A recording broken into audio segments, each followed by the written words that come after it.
Hi everyone, welcome to my live creative time today.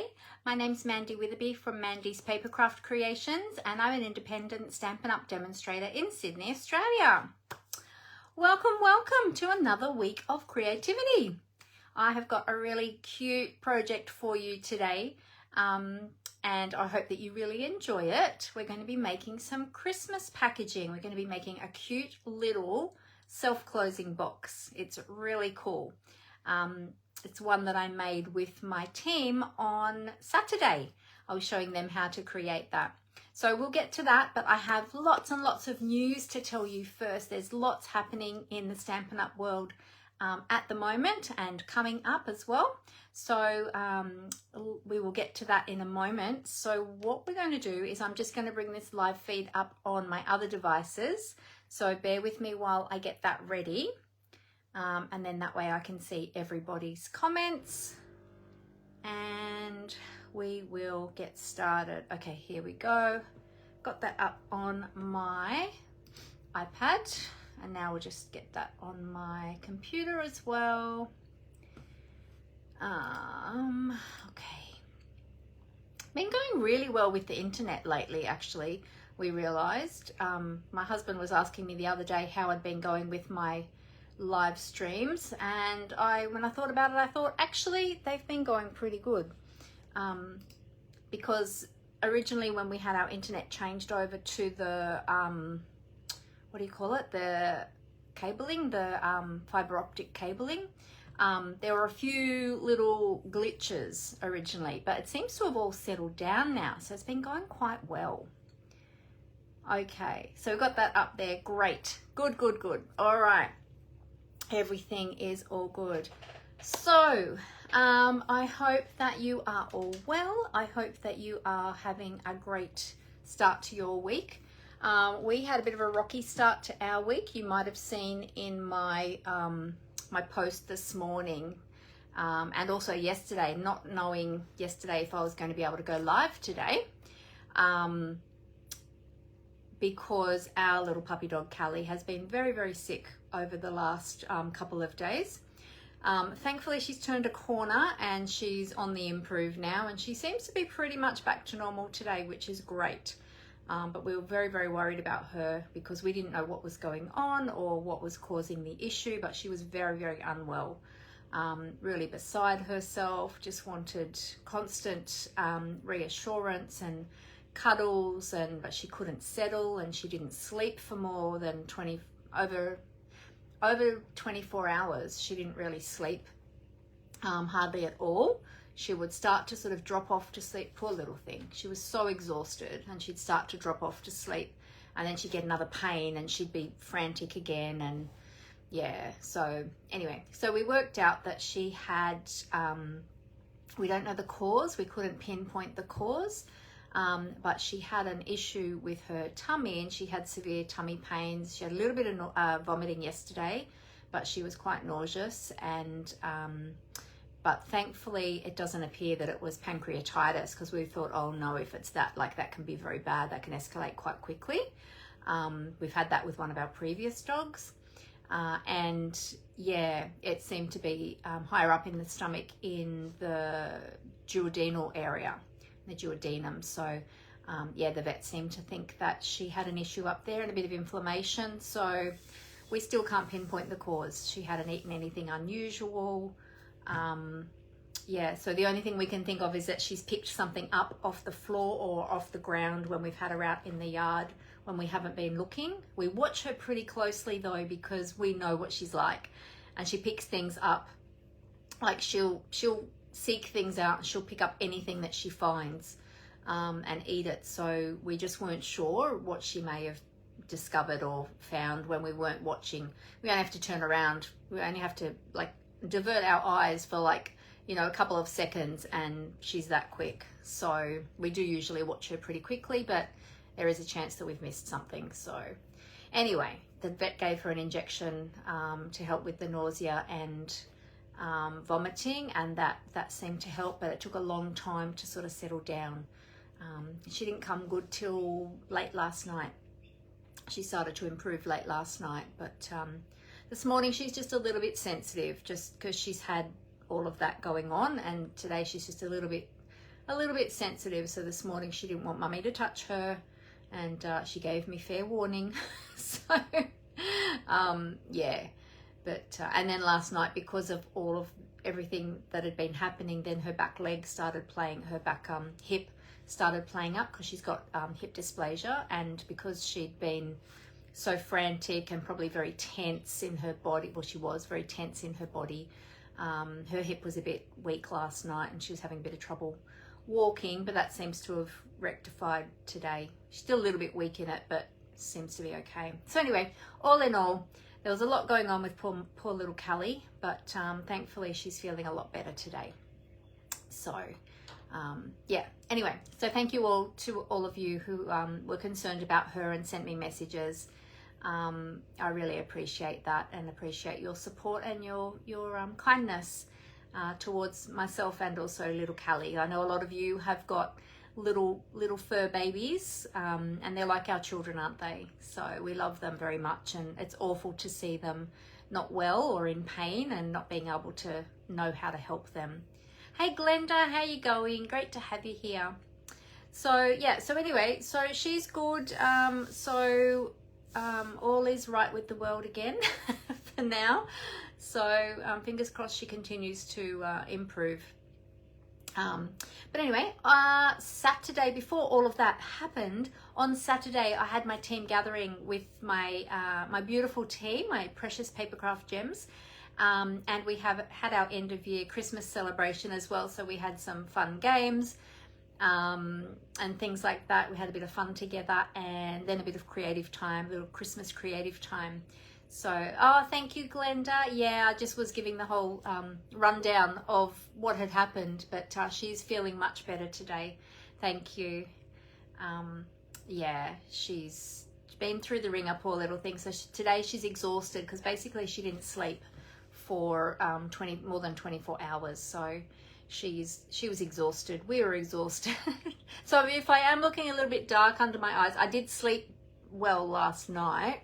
But the night before I didn't get much sleep, and poor Amber only got an hour and a half, like within 24 hours. So I don't know how she kept going yesterday, but she did nap in the afternoon when Callie was starting to show some signs of improvement. And I said to her, you go nap, leave her with me, I'll watch her and be with her. And yeah, so, but yes, we're a little bit bleary-eyed today, and my vision's been a little bit blurry today too.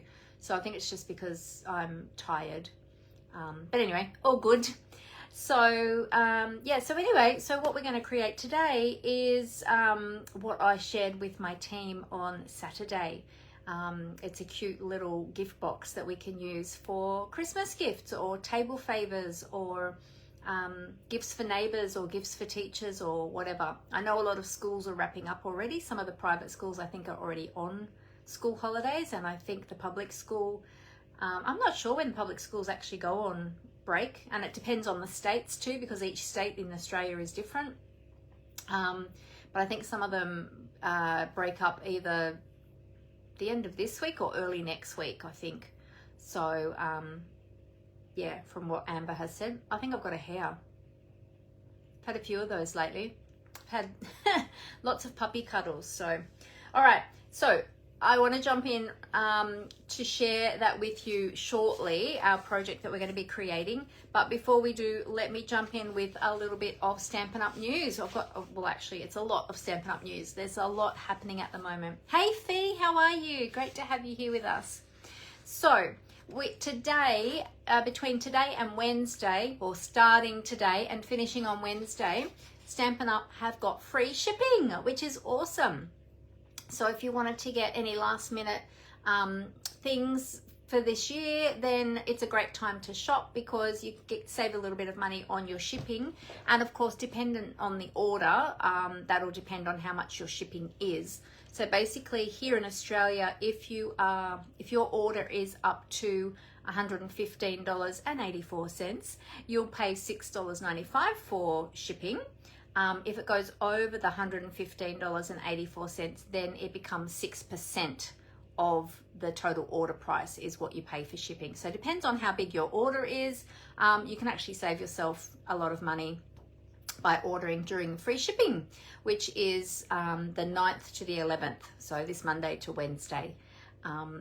So that's a really great time to shop. Now also too, Stampin' Up! Had let us know, and I have been talking about this the last couple of weeks as well, that any orders placed, if you wanted to make sure that your order gets to you by Christmas, in time for Christmas, if it's a gift for yourself or a gift for a loved one, then we should place the orders by today, which is the 9th.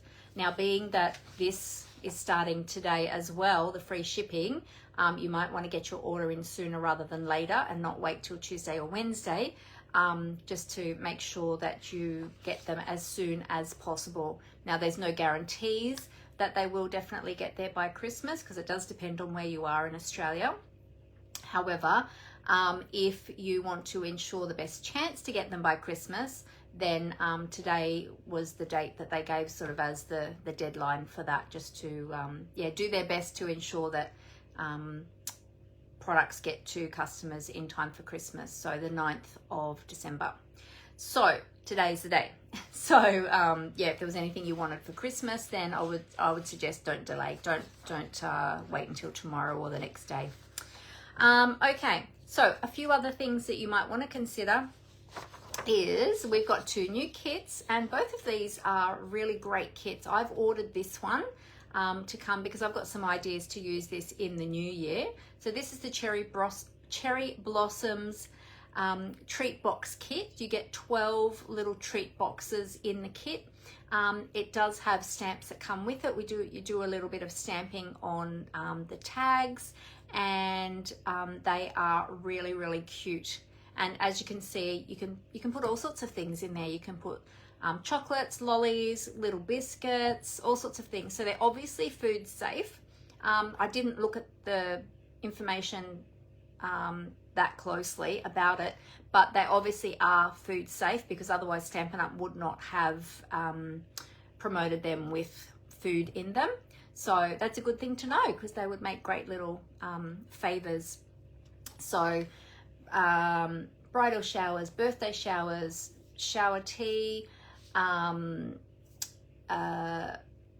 baby showers, birthday gifts, birthday parties, all sorts of things. Like, you know, you can hand them out to your friends, make them up and hand them out to your friends if you're catching up with friends, just to give them a little something. So many different things you can use them for. So if you've got any other great ideas you could use them for, pop them in the chat. I'd love to see what your ideas would be for using those little treat boxes. Hi Rose, how are you? Lovely to have you here today. All right, the next kit is the Perpetual Beauty Calendar Kit. Now, the Perpetual Calendar, this question was asked of me the other day. What is a perpetual calendar? It's basically one that you use year after year after year. It's not like a traditional calendar to track your, what you're doing each day. It's more to keep record of special events like birthdays, anniversaries, those sorts of things. And you can put all of your loved ones or your friends as well, which I guess they're our loved ones too, aren't they? Their birthdays and things on the calendar there. So every year you can just keep referring, and each month you flip the page to the new month, and remind yourself of all of those special occasions so that you never miss anyone's special occasion or birthday or whatever it is. So you do get to decorate this with the items that come in the kit. It comes with some stickers, so you can do some little decorating. There's some month stamps as well. So each month of the year has a little stamp, and you get an ink spot and an ink block, clear block that comes in the kit. So you stamp the month and on a little label, and you add that as well. It's a bit hard to see in the picture. I'll hold that up really close. But also too, those month stamps, you can also use that in your journaling or your scrapbooking, so you can continue to use them in other projects. So they're a really great versatile stamp set to have in your stash of products as well. So that's the Perpetual Beauty Calendar Kit. Some of our team had some other ideas with this. It does have a hanging hook, so you can hang it up on a hook. somewhere in your home if you want to display it that way, or you can put it on like a one of those what are they called, those plate stands, or a little easel stand or something like that, depending on how you wanted to display it.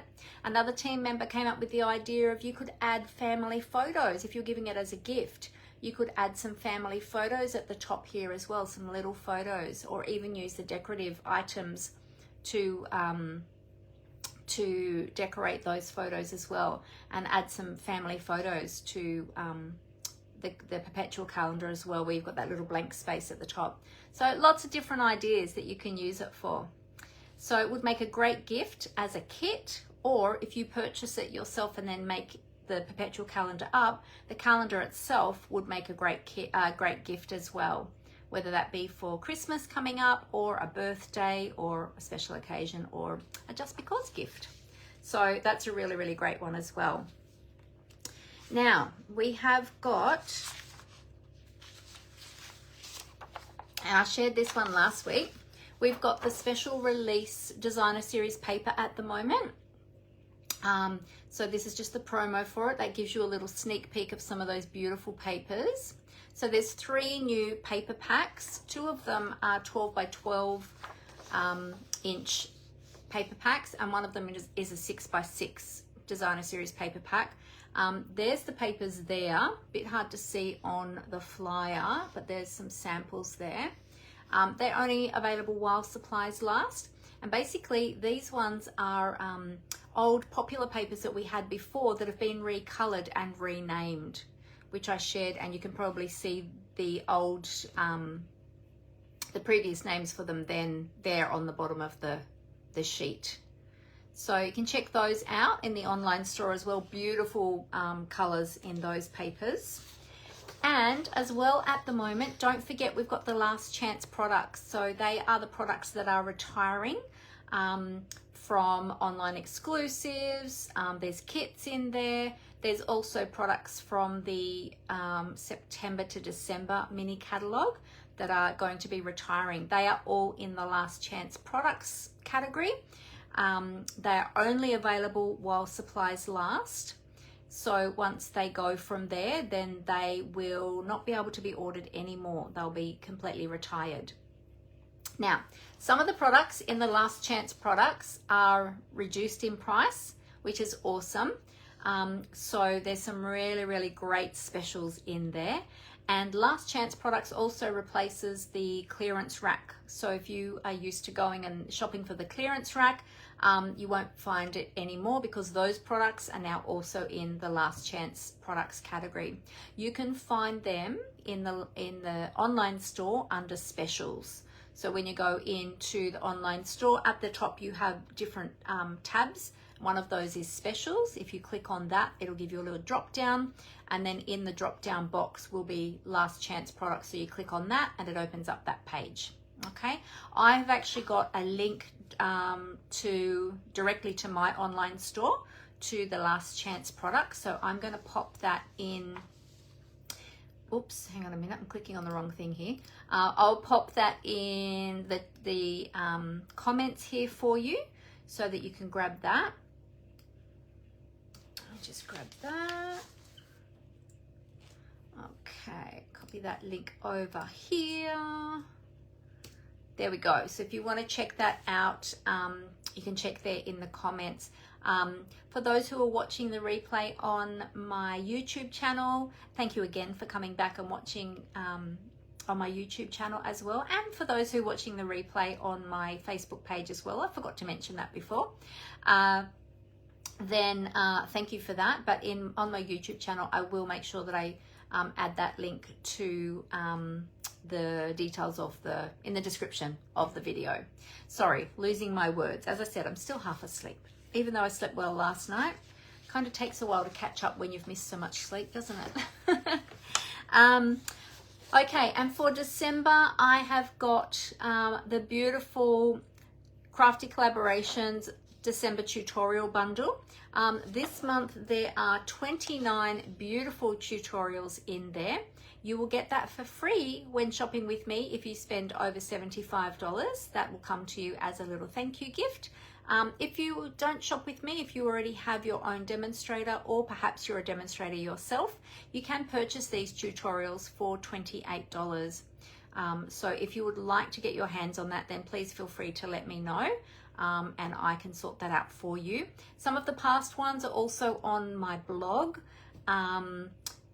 I don't know if I haven't put November on there yet. I can't remember if I put October on there, but previous to that, they should all be on there. So if there's any previous ones you wanted as well, you can still purchase those. They're all available via my blog. So there's my blog there, mandyspapercraftcreations.blogspot.com. Depending on what device you're on, you might need to click on the More button or the 3 little lines, like the little hamburger menu, to drop those down, because I've got quite a few tabs there on my blog, and it's under tutorials. So just look for the tutorials tab, and then you can have a look at all the different tutorials that are there that are available for purchase. Okay, now that is all the newsy news. So just remember all of those products, so the kits, the last chance products, the designer series paper specials, all of those, or any of the current products, remember that you can get, you can pop in your shopping cart and get free shipping on all of those at the moment. So you, not only will you be saving on shipping, but you'll be saving on some of those products that are reduced in the last chance as well, if you're choosing those ones that have been reduced. So that was lots of news today, wasn't it? Lots of things happening, lots of excitement. Now, tell me, who is ready for Christmas? Tell me in the comments, are you all ready for Christmas? Give me a yes or give me a no. Not yet. Tell me in the comments. We haven't got long. Today is the 9th of December. So what have we got? 2.5 weeks, or 2 weeks and 2 days. It's not even 2.5, is it? So lots and lots to do. To be honest, we are still making cards, still trying to get them ready to mail out, making gift packaging, which is what we're going to do today, because I thought most of you probably are better than me and have got your cards already done and on their way to send out, or nearly ready to send out. But I thought we would focus on some gift packaging this week, because we all want pretty things to put those beautiful gifts in, or make table favors and things like that. So I thought I'd give you some new ideas this year. Oh, Rose isn't ready yet. Not yet. Okay, good. I feel better now. It's not just me then. Oh, I've still got shopping to do. Yeah, it's so hard. Does anybody else find it difficult to buy for their adult children? I find this really challenging to buy for adult children, because they're working, they're earning their own money. So when they want something, they either save up for it and then buy it, or they just, depending on what it is, they just go out and buy it when they want it or when they need it. So I find it really hard to buy for my adult children. So if anyone's got some great ideas, pop them in the comments for me. I'm looking for lots and lots of great ideas. I should do a post about that too, because I need help. Seriously, I need help. All right. Well, I am going to, well, actually, I'm going to hold up what we're making first today, and then I'll show you down on the desktop, because once I sort of lay it down, it'll have a different angle on it, so it'll look a little bit different. But what we're going to make today is what, as I mentioned, I shared with my team on the weekend, and it's these very cute little self-closing boxes. So I haven't decorated the back except for the DSP, but you could if you wanted to. But I've decorated the front, and then the top. So you've got these cool angles on here. Now I did find this box, this little box from Dawn Griffith of the Glitter Pit in America. You might have heard of her. Perhaps you're following her already. And this one was from 2018, I believe. 2018? Was it 2018?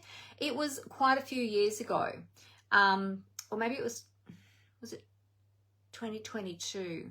It was at least a couple of years ago, if not a few. I can't remember when it was from, but I thought, oh, I'd never actually seen this and never made one of these. So, and I'm really loving it. So it opens like this. You sort of squeeze it together, and it's like like one of those little chatterboxes. So you just squeeze it together, and it opens like that. And if I readjust my light, let me just see if I can get you a good angle, and I'll go this side with the light. So you can kind of see, it's quite a bit of space in there. It's kind of hard to show you. Maybe I can show you that down on the desktop. And then it just snaps closed again. So, see? Isn't that really cool? And then, so there's that one. That's made with cardstock and designer series paper. And then there is this little mini one, which is super cute. Now, this one's tiny, and this one would be great for a table favor because it would fit a little chocolate in there, perhaps a Ferrero Rocher or a Lindt chocolate ball or something like that that's small. It works exactly the same way, but this one is made out of designer series paper. You can see inside that one a bit better with the light. So yeah, this one is, oh, I just accidentally, it just picked up that I had my thumb down. I don't know why, but I want my thumb up, not down. There we go. Thumbs up, not thumbs down. That's so funny. So yeah, so they are super cute to make. So we're going to start with the large one, and we'll see how we go for time, if I've got time to show you the little one. But I do have the templates for those as well, which I've drawn up myself.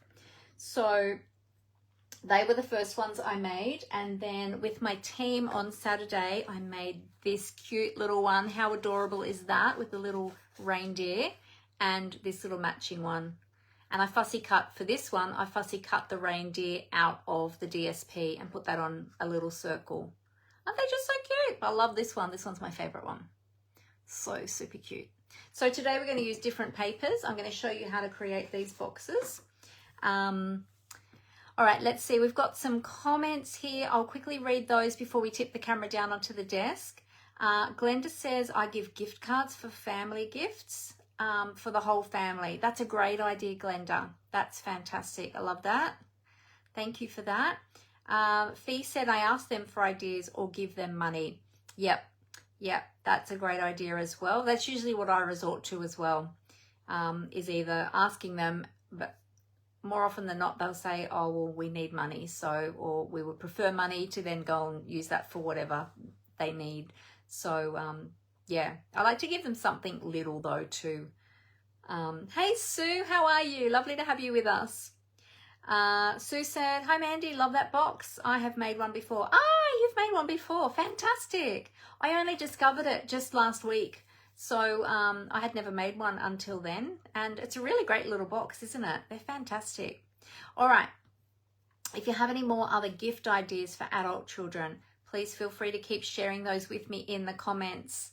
And if you're crafting along with me too, let me know what you are making. All right, I'm going to tip the camera down onto the desktop so that we can get started. So bear with me for a moment. I always just cover up the camera while I do this because it's a little bit bumpy. And some people get a little bit motion sick if you're anything like me. So I have to say though, when we travelled to, my husband and I travelled to Mildura recently, I didn't get sick at all in the car, which was fantastic. But I was watching most of the time. I was on my phone a little bit actually, and still didn't get sick, which was good. But yeah, I just have to make sure that I watch the road most of the time. All right. Okay. I was so tempted the other day to buy myself a little spirit level for getting this camera straight. I saw one in the $2 shop the other day, and I thought, oh, I should get that for when I'm doing my lives, but I don't know how I'd get it to sit sort of on my camera well to, because it's in the holder. I'll just give that a little tweak. Because it's in the holder, I'm not sure how that would work. If I could, I should grab one, and it was only a little one, so it only cost a couple of dollars. But I should give it a go and see. All right, let me move these down a little bit lower so that you can see. I feel like my camera is a bit closer today because it's kind of at a weird angle. So, all right, there we go. So any of the products that I'm using today, you can find in the online store. In fact, some of the products I'm using today are going to be in the last chance because they're from the mini catalogue. Oh, I know what I forgot to mention. Hang on 2 secs.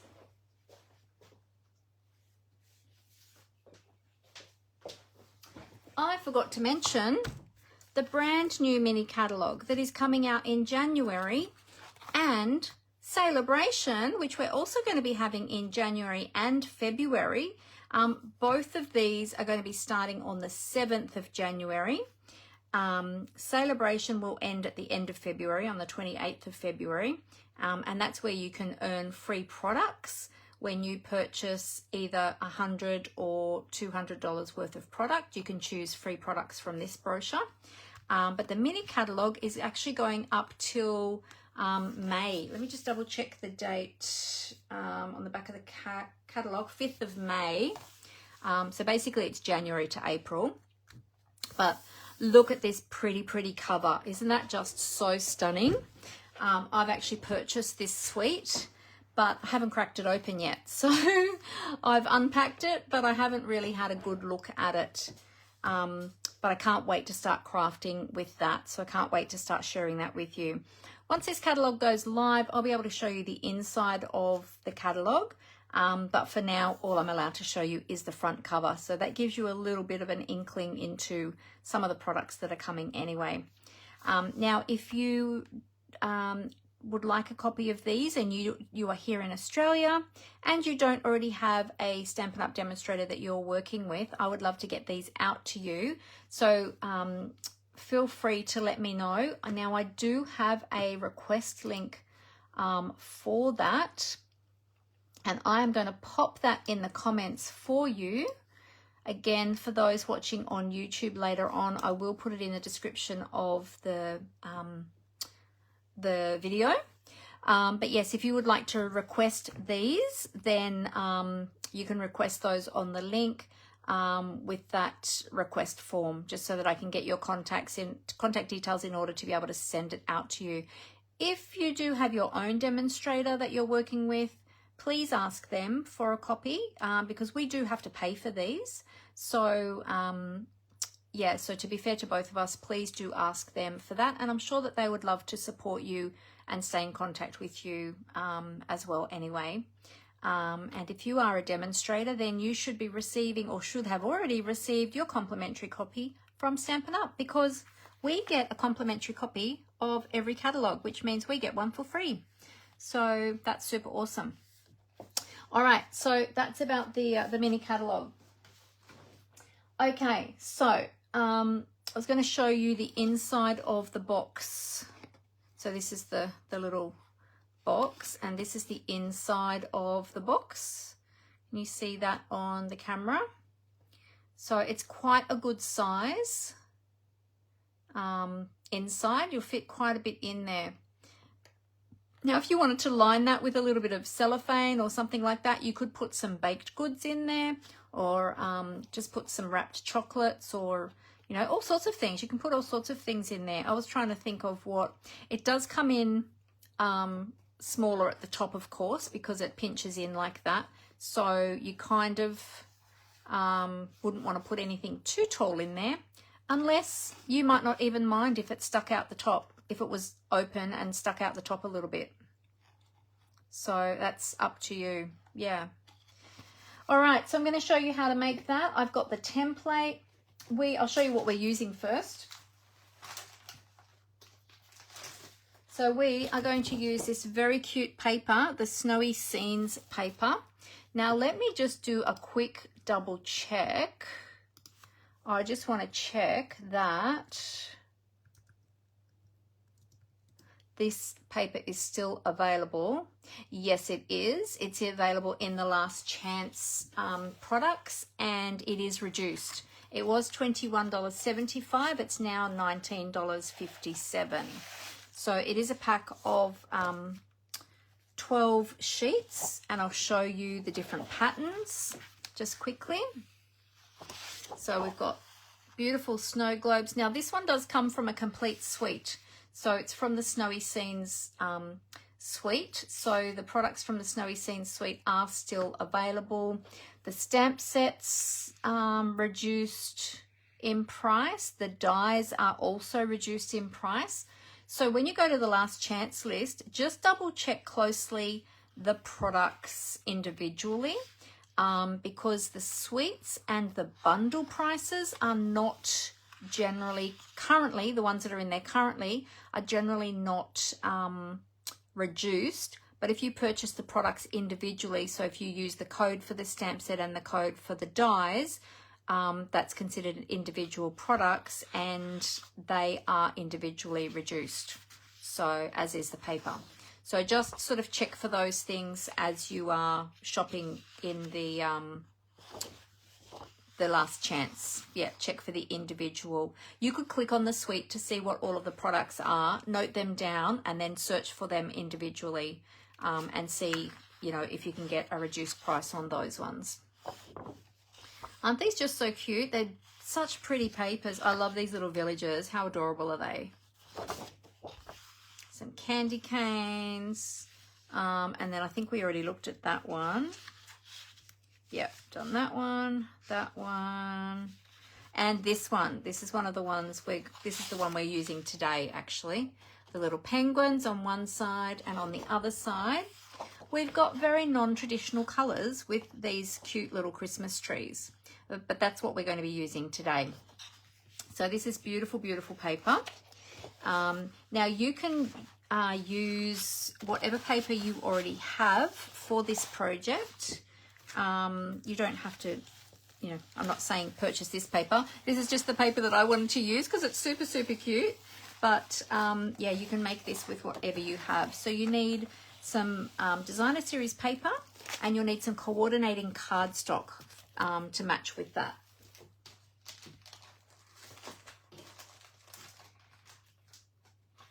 All right, so here are the colors that, no, I'm not using that one. I'm using Petal Pink. I've got a little bit of Blingy Bling Bling, some beautiful glimmer paper. My glimmer paper doesn't get enough use, I think. This is the 2024 to 2026 in color glimmer paper, and you can see all the pretty colors in there from the in colors.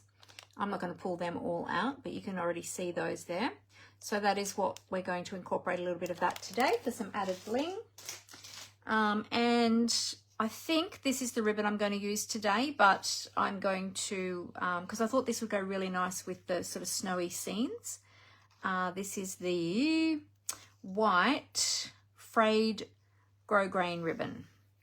So it's got like this nice frayed edge. So I kind of thought that would be a little bit like, you know, snowy sort of scene type paper.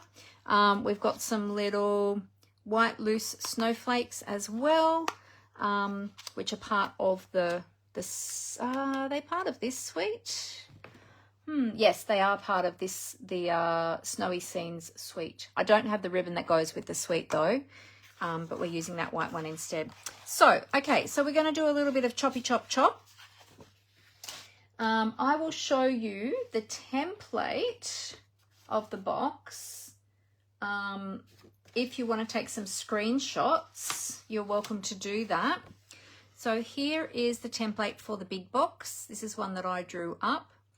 Now you'll notice that bottom of the box is written up here. When we're creating this box, we're actually, sorry, I've got that a little bit close to the camera. Let me put it down on my desk. When we're creating the box or doing all of our scoring and cutting, we're actually creating it this way, and we're working basically left to right. But when we go to construct the box, we're actually going to flip the whole thing up the other way because this then becomes the bottom of the box, okay? But all of the cutting and scoring measurements work this way first. It'll make more sense when I show you.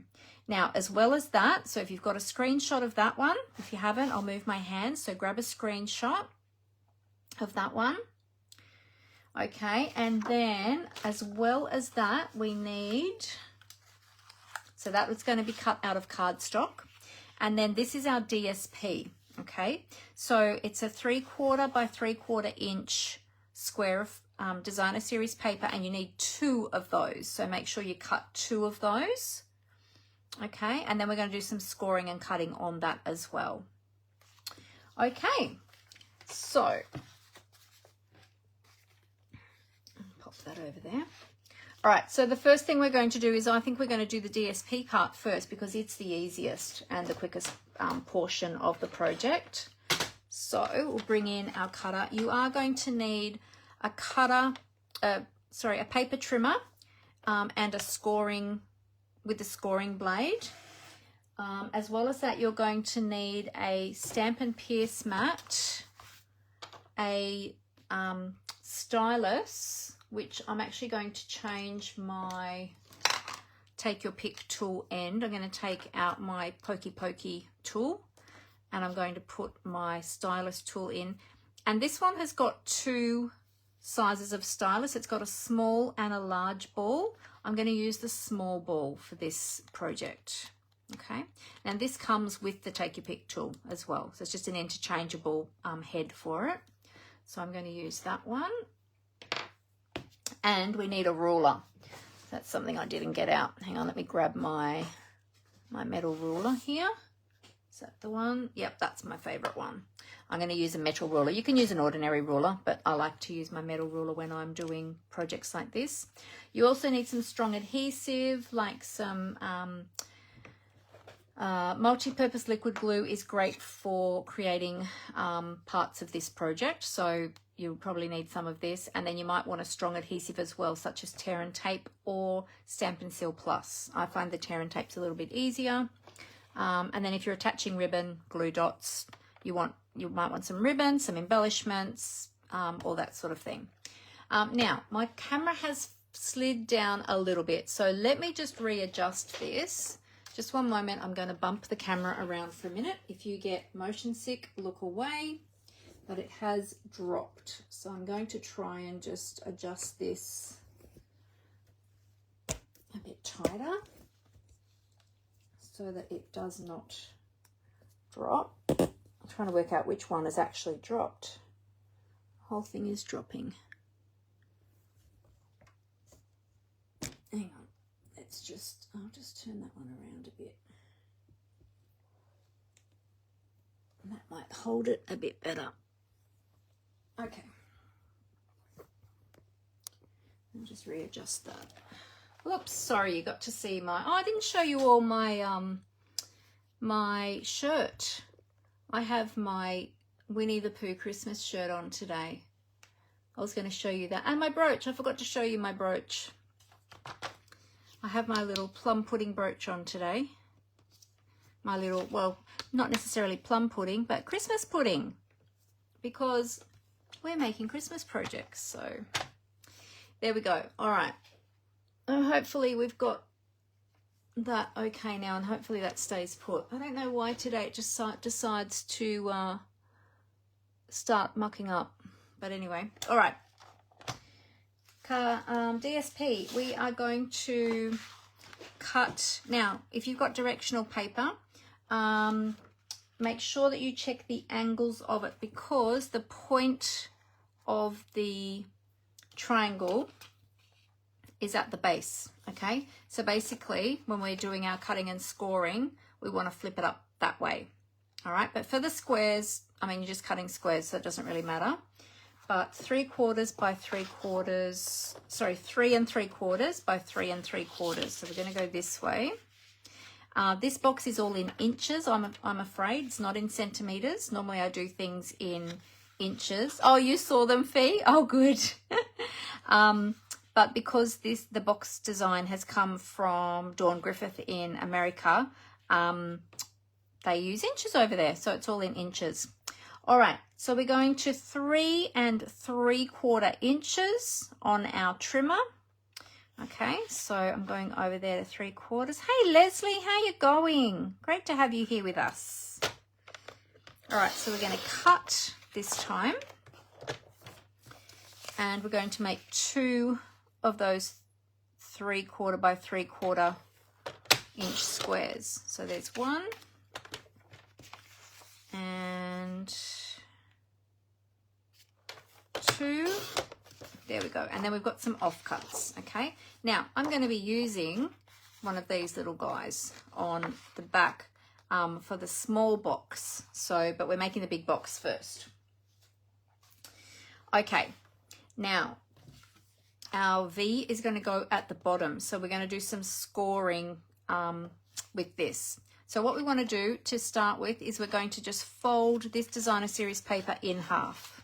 Okay, so just fold it in half. I'm using the top edge there of my trimmer to make sure that it's all squared up. Oh, another thing you're going to need too is a bone folder. Whoops, I don't need 2 though, I only need 1. A bone folder, because we're going to burnish all of our score lines. Okay, so we're just going to fold that one in half. We'll do the same with the other one. Fold that in half. Okay, so we've got our design going the correct way. Make sure you folded that the correct way, so going vertically down the page. Okay, now we're going to flip this around up this way, because we're going to have the V. Oh, hang on a minute. Let me just, that way. Okay.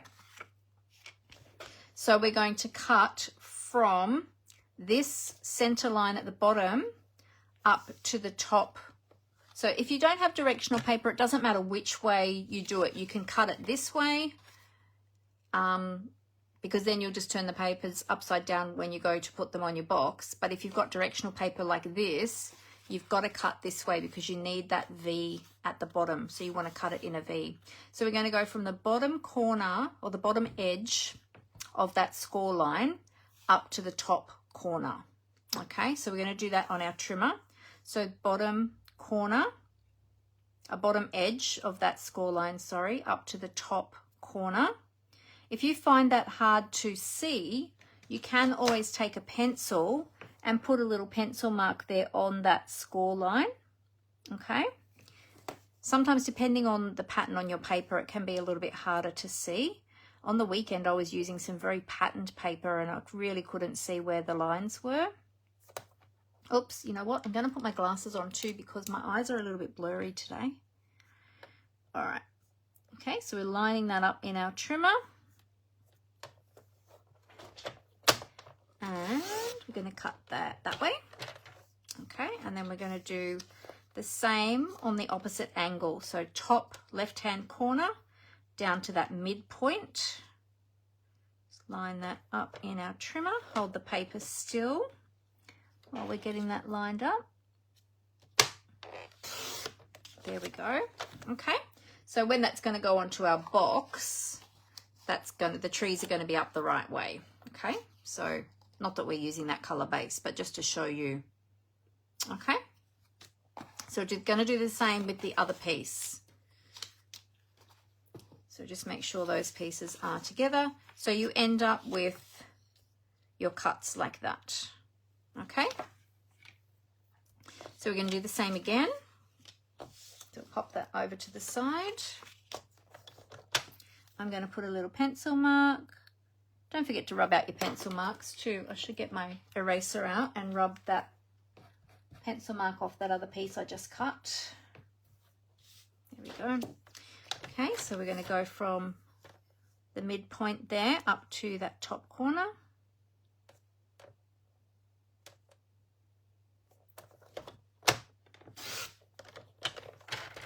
And then the other side.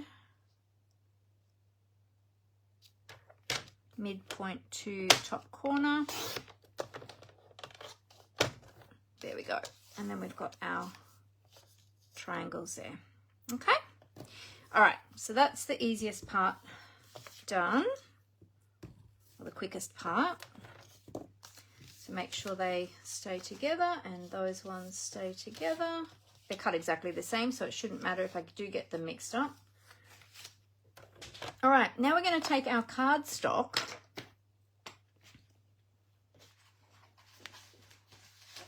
and we're going to cut our cardstock at 6 inches by 8.5. Okay, so we're going to go 6 inches this way. Now I'm using A4 cardstock, so but yeah, in America they have letter size cardstock, so their dimensions are a little bit different. I think they're 8.5 by 11 or something. All right, and then we're going to go, we'll open up the arm of our trimmer and we're going to measure out to 8.5 inches.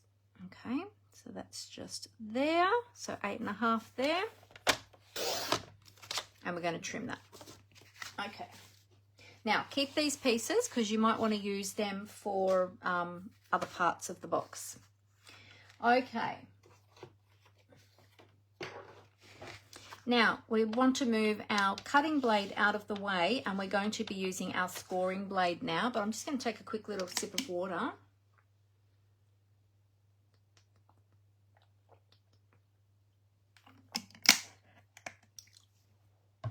Oh, Sue just said she hadn't seen the little box, only the big one. Oh, cool. Oh, good. Well, hopefully we'll have time to get to that one as well, Sue, so that I can show you that one as well. And hi, Julie. I don't know if I said hello to you. I'm not sure if I saw you jump on. All right. So now for the scoring, I'm just going to close that for the moment. We're going to turn our cardstock onto the short side and we are going to score at 1 inch. So just going to score here at 1 inch. Make sure our cardstock is lined up nicely against the top there so it's nice and straight. And we're going to score that a few times. Then we're going to move that across to 5 inches. And we're going to score at 5 inches. Okay. Well, that didn't score very deep. I'm just going to do that again. Push a bit harder with my scoring blade. There we go. Depends on your scoring blade. My scoring blade's a little bit blunt, so I need to use a lot of pressure. But not all of them are like that. All right, then we're going to turn on the long side. I need to open up the arm again. And we're going to score at... Actually, let me just move my keyboard because it's in the way. There we go. All right, now on the long side, now I can straighten my trimmer up. We're going to score at 4 inches. Oops. 4 inches. And then at 8 inches. Did that score? Just do that again. I'm not applying enough pressure to my scoring blade. Okay, 4 and then 8. Move that across to 8. Okay, so that's going to give you a little section there like that. Okay, so there's our template again. All right, so we've got, so we've scored at 1 inch and 5 inches on the short side, across the short side, and then on the long side, we've scored at 4 and 8. Okay. All right. Now what we're going to do is we are going to see how we've got this horizontal scoring line across here. Okay, now we're going to do some scoring lines that are just going to come down to that point, to that horizontal point. Okay, so we're going to put the cardstock back in the trimmer with that little 1 inch tab on the on the right hand side. Okay, I'm going to put that back in there.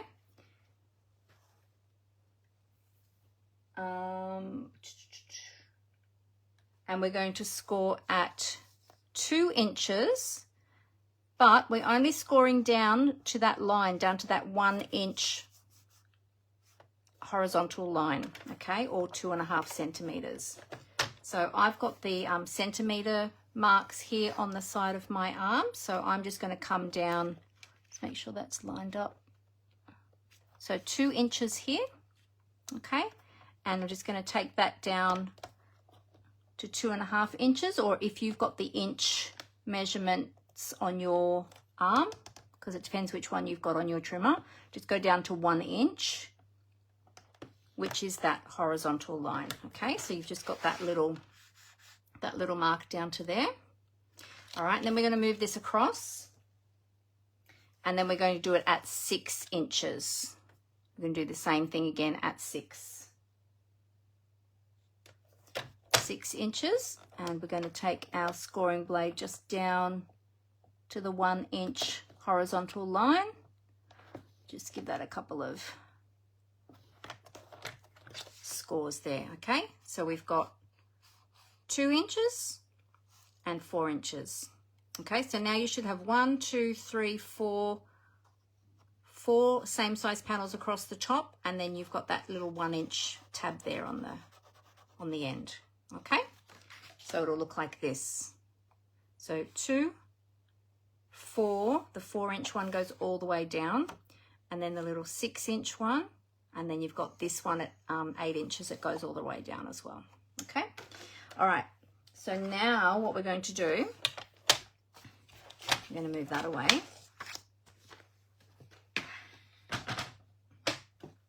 For the moment, we're going to put some little pencil marks so that we can see. So where you've got this cross section of this little 2 inch mark and the horizontal score line, we're going to put a little dot there. We're going to put a dot at the 6 inch mark as well.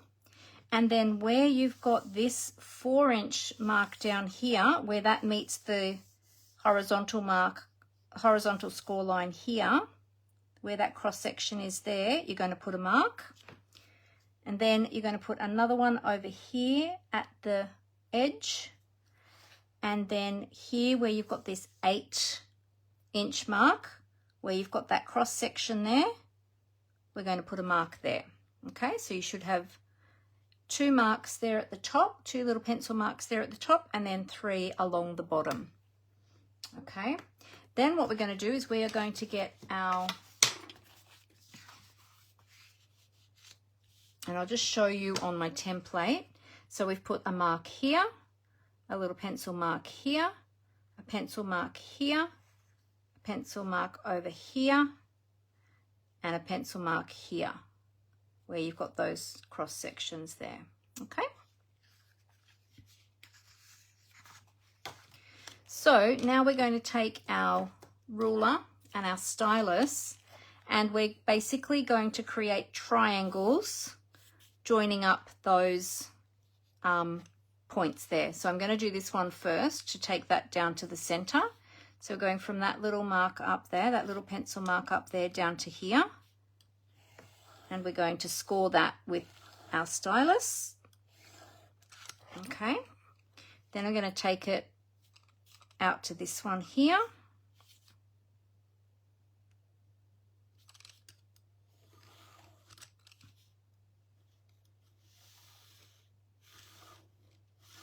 Okay, give that a good score. And then we're going to do the same on the other side.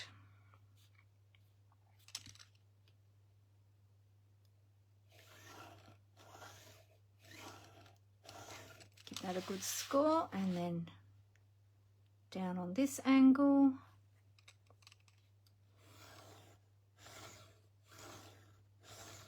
Score, okay? So now you should have all of those triangles scored. Okay, all right, next thing we're going to do is we are going to fold and burnish on all of our fold lines. Well, we're going to actually not do all of them just yet. We're going to do those 2 long edges, then we're going to fold it in half on that center score line. And then that little end tab one, we're going to fold that as well. Okay. Right, now before we fold these ones, what we're going to do is we're going to do some snipping, because otherwise we're going to crease the cardstock where it shouldn't be. Oh, actually, let's see. It will go.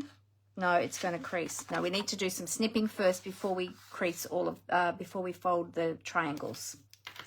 So let me just grab the correct scissors, because I just picked up my tape scissors. Okay, so still working along the bottom with our little tab, our little 1-inch tab at the right hand side. We're going to snip up here at our 4-inch mark. Sorry, I've got to hold my cardstock like this. We're going to snip there. We're going to snip this little one here. Okay, so we've got those two cuts there. Then we're going to turn our cardstock up the other way, and we're going to cut all of these ones, all of these score lines, just down to that 1-inch horizontal score line. Okay.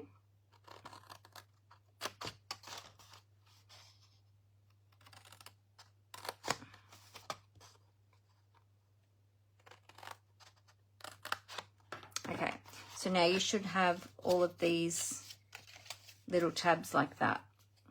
Okay, now these little end ones here, we're just going to take out those sections there because we don't need those. And we're just going to miter cut that little tab there so that that tucks in nicely when we fold the box. Okay, just need to take a little bit there like that. Okay, so we should have all of those. So you should now have 4 tabs at the top. Okay, let's just give those another little burnish now that we've got them all chopped. And we've got these 2 tabs. And then we've got our little tab on the end. Okay, so what we're going to do now is, now that we've got those tabs all cut, we're going to now fold on our triangles or our diagonal folds. As you do that, make sure that you have this whole tab folding over so that it doesn't get creased. And we're going to burnish each of those diagonal lines. So make sure your little tabs are all open as you do that. See how I'm making sure that they're open so that this one didn't get caught underneath and get bent in the wrong shape or at the wrong angle.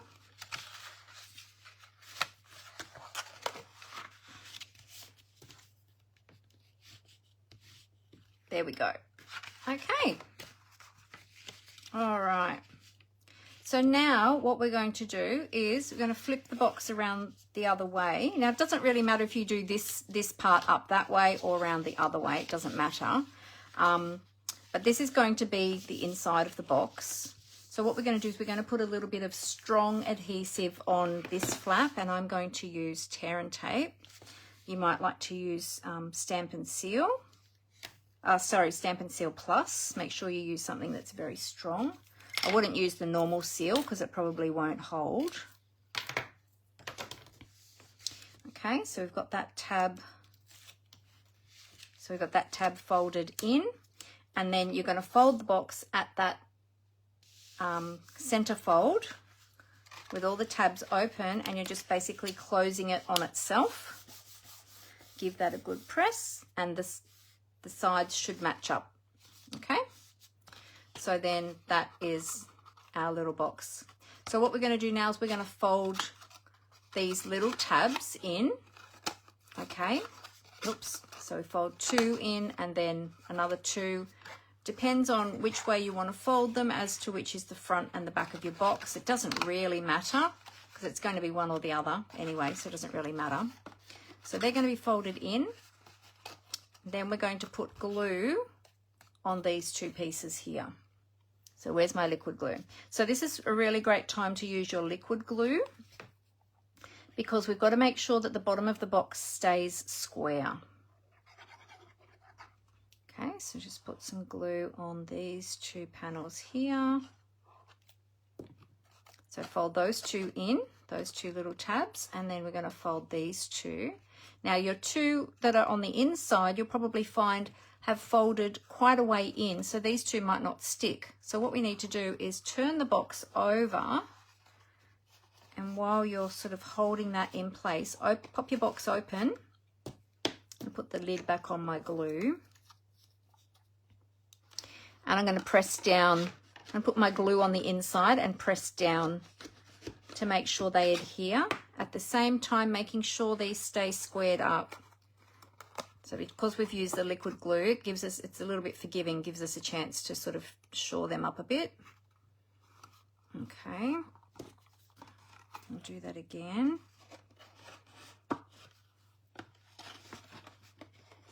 Because when you go to open the box, it tends to see how they've slipped. So you've got to just shore that back up again, square. There we go. That's good. And press down. Once you've got that squared up, just pop that down.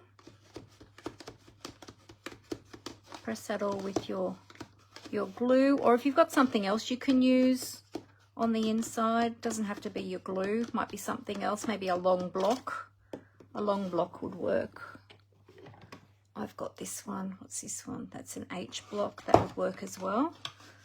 And that's quite heavy, so could even probably leave that sit in there for a few minutes if you wanted to. But there we go. So that's our little box all created. Okay, so now we're going to decorate that with the DSP that we cut earlier. Now, if you've got time, I would leave that sit a few minutes for it to just set. But we don't have a few minutes, so we will keep going. All right, so now we're going to bring in our little triangles that we cut before, and we're going to use our liquid glue to adhere those. Now, you can, as I said to my team, you can put the triangles on while your template is still flat if you want to. So once you've adhered the two sides together, while your template is still laying flat before you create the bottom of the box, you can put your DSP on then, or you can put it on at this point. I've done it both ways. I think when Dawn made it, she might have added the paper before she constructed the box. So yeah, it's just up to you which way you prefer to do it.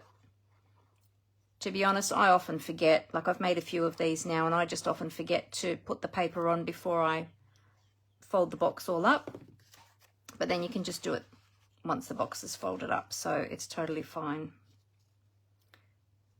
And if you're using liquid glue, you've got that wiggle time anyway that you can reposition the paper if you need to.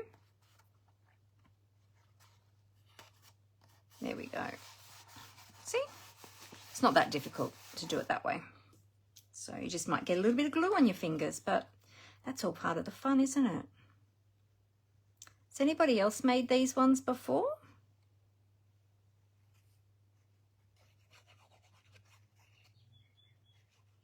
Yeah, very cute little boxes. Has anybody got some other ideas of small little gifts that might go in these ones? Oops, didn't line that up, did I? Up you go, slide up. If you want to get them lined up really, really perfectly, then probably doing it while the box is still flat would be a great idea. Well, it'll be easier to get them all lined up.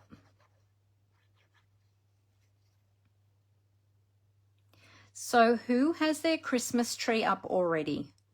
Tell me in the comments if you have your tree up already.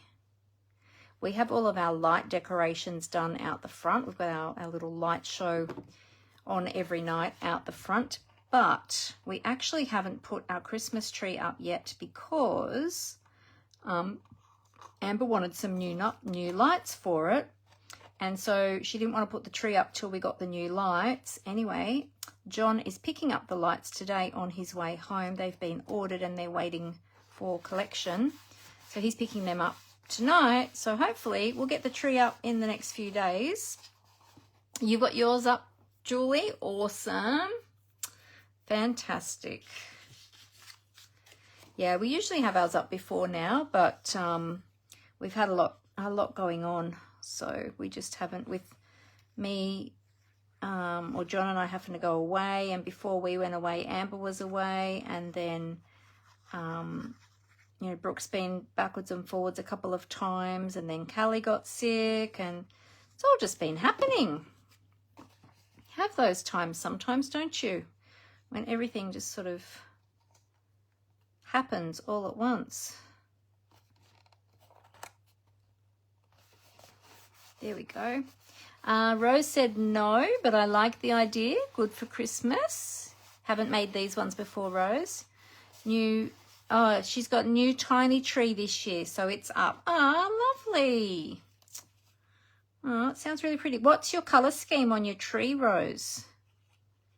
And Julie, what's your colour scheme on your tree? Do you ladies have colour schemes for your Christmas decorations?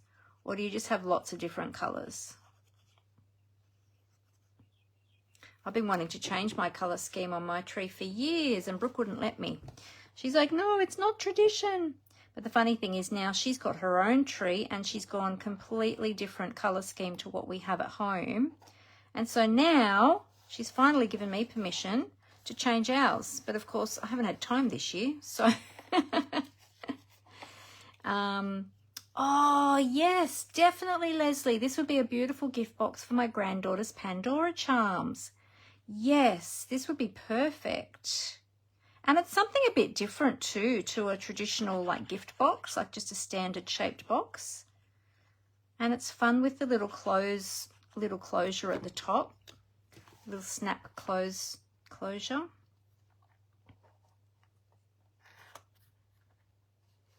There we go. See, as you can see, you can put the paper on still when the box is already constructed. It's not that difficult to do, but it just depends on how, what you find easiest. So this side looks better. So we'll make that the front. Alrighty.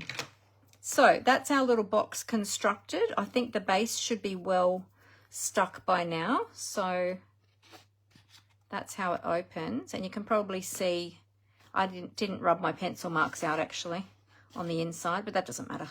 You don't really see them. There we go. Okay. So let's do some little decorating on that now.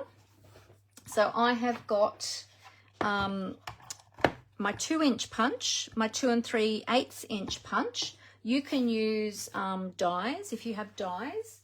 You can use label dies. They don't have to be circles. I just found that that's what worked quickest and easiest for me. That's what Dawn had done on hers, so I just sort of went with that, and that has been working for me. And then I do also have a set of the stylish shape dies as well. Sorry, I've got glue all over my fingers. I'm just trying to get that off.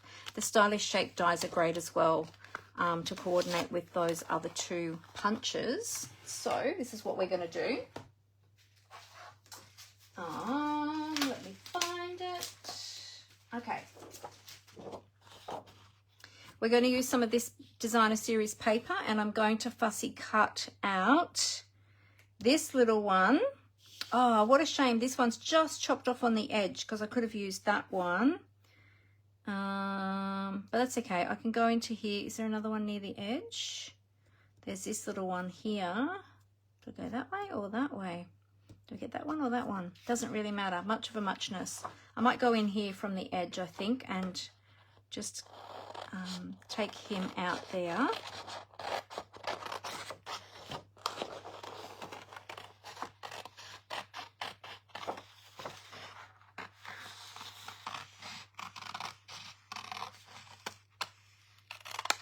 Roughly take that out for the moment, and then we'll fussy cut him a little bit nicer. He's so cute, that little penguin. Look at him. Super adorable. So let's just fussy cut this. I'm just going to leave a little halo around the outside. So just a little bit of that pool party around the outside edge. It looks like it's on snow. And the good thing about these is the shapes aren't too difficult to fussy cut. They're not too intricate. They're just a, you know, standard sort of shape, which is great. Makes it much easier for us.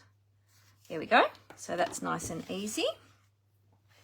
All right, so we've got our little decorative element. Then we need, okay, so we've got that one. Then we need a circle of this one. So this one, actually, we're going to be using the 2 3/8 inch circle for this layer. I think the 2-inch circle we won't be using for this one because we've got this little element to go on there. Oh, you know what? We might need to choose a different one because his base is going to blend into that, isn't it? Look at that. It's going to blend a little bit too much, I think.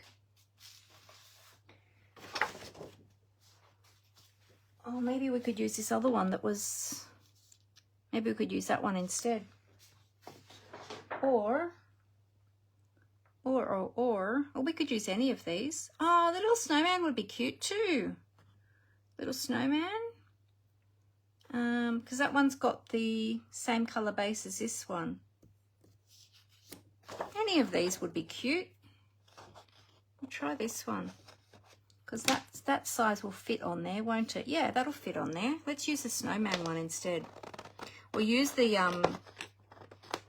some of the other bigger penguins I was going to use on the smaller box.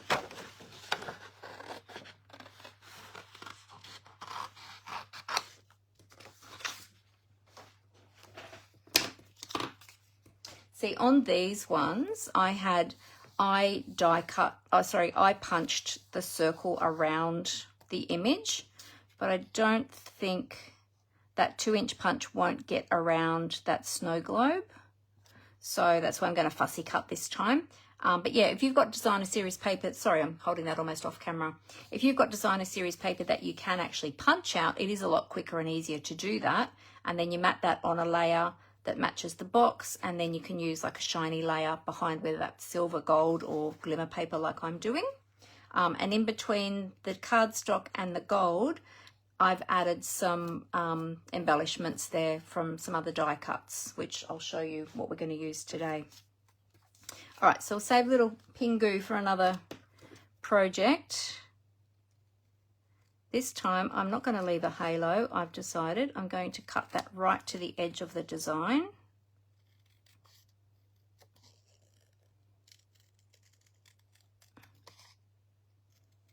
Now, circles are not as forgiving, are they, when we cut them by hand?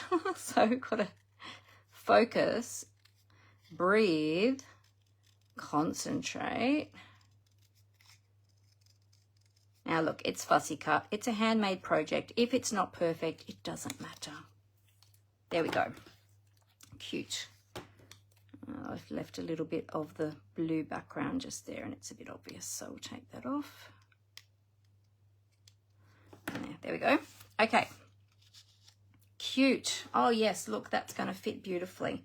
All right, now I'm going to die cut one of the circles from this one. I think it's the second largest one. Yep, the second largest circle from the Stylish Shape dies. And we're going to fussy cut, die cut, I should say, this one here.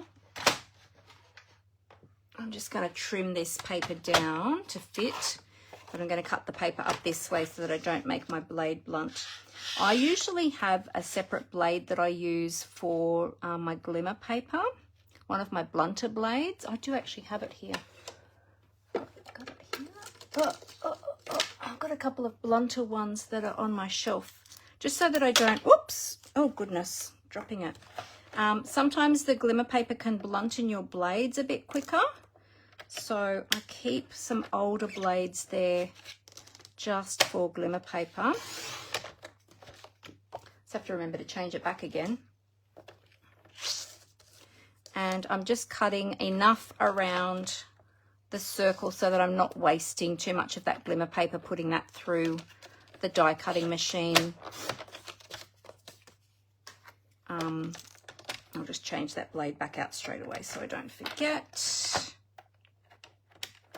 There we go.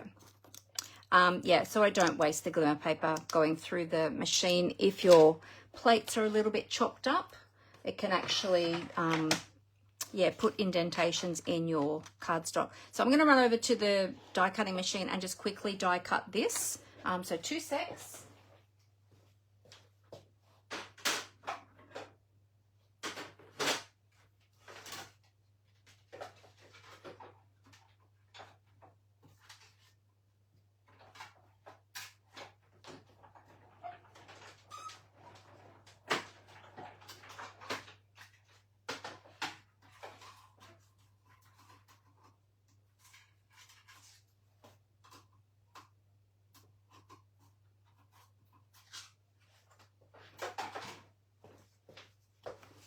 There we go. I didn't have my Stampin' Cut and Emboss machine on my desk today because I have so many other things here for making this project, so I didn't have it with me. So that will be really cute. That'll be really cute. Okay, so I'm going to adhere the snowman globe onto the this layer here, and I'm just going to put that flat because this is cardstock. Oh, I could, if I put enough, actually if I put enough dimensionals behind it, it probably would stand up okay, but I think I will just glue it. It'll just be a little bit quicker as well. Come on, glue, here we go. So just glue that to the cardstock. But yeah, if you wanted to pop it up on dimensionals, just make sure you use plenty because it's DSP, it's a little bit more flimsy. So you'd want to make sure that you put enough that it's going to be nice and stable. There we go. Make sure we kind of get that centered. Good. Okay, now in between these two layers, we want to put some extra little somethings. So as I said, you can use dies. Now I did pull out, these are the ones I used on the reindeer one. This is the golden greenery dies, and I might already have some die cut. I used the smallest die, so it's like pine leaves or pine needles, pine tree branches. There you go, let's just say that. Now we've got some garden green trees in there, so I'm thinking garden green might be the way to go. So just take out some of these other ones that we're not going to use. Let's see if we've got enough garden green ones already cut. We might need to, do you know what? One of these might even go. No, it's probably going to be too big. If we trimmed it down though, if we trimmed down some of those pieces, they might go behind it too. How would that look? There's our box. If we trimmed that down, you could even get away with that as well. They would be cute. Yeah, but I think I'll go with the pine leaves because we've got the pine trees there. I think I will go with the pine leaves, but I've only got 2 of the small ones.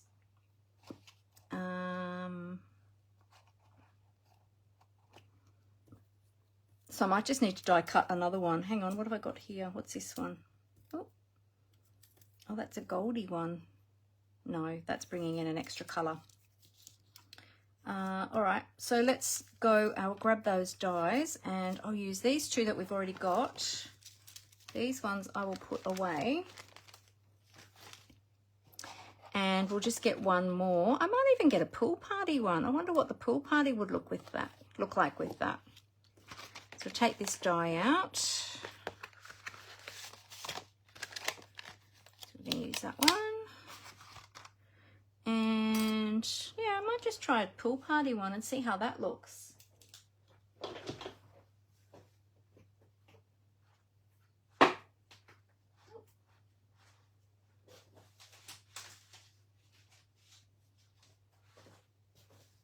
Okay, I've got a little scrap. I'll grab my mini skem. Hang on a sec.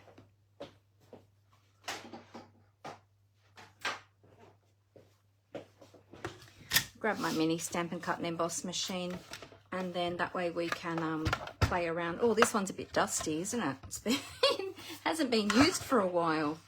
Been using my big one of late. So, all right, so let's cut one of these and see how this will look. Not sure about this color for a pine leaf. We might just need 3 green ones, but we'll see. Let's just have a play and see. Line that up. There we go. Hey, Dimity, how are you? Oh, I've got some comments. I've missed some comments. Hey, Jenny, sorry you're late. You've been making Christmas cards. Yay! Glad to hear that. That's a good reason to be late.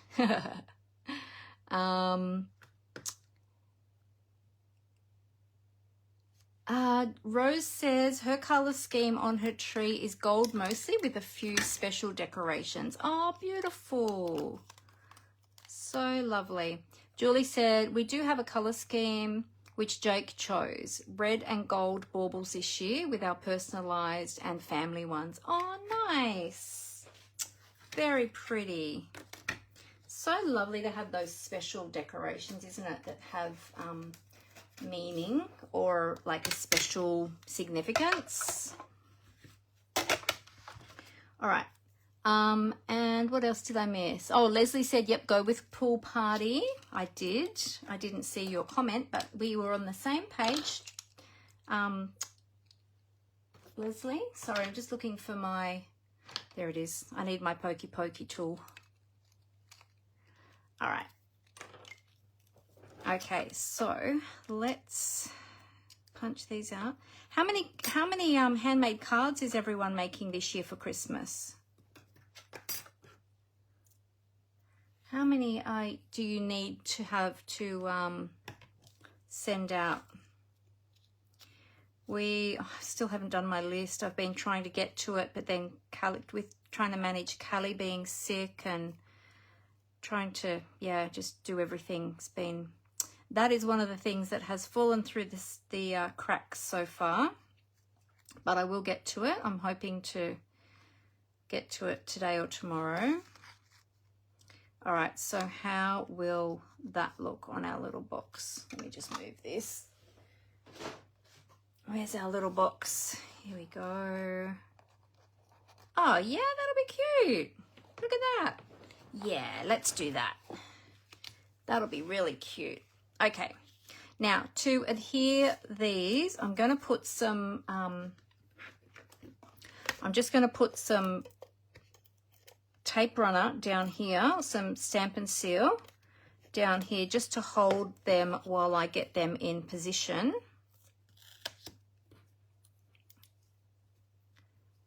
And then I'm going to attach them properly with tear and tape. So I'll just get them in position where I want them.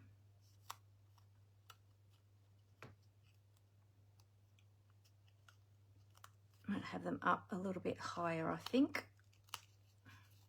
You could also do this with glue dots as well, just while you're positioning everything.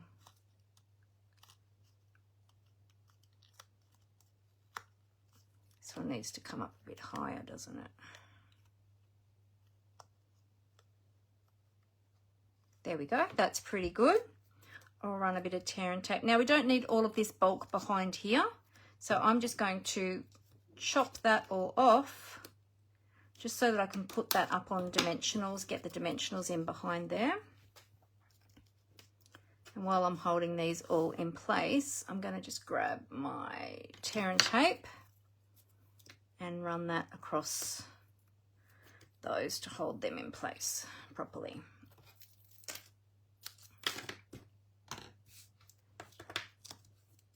There we go.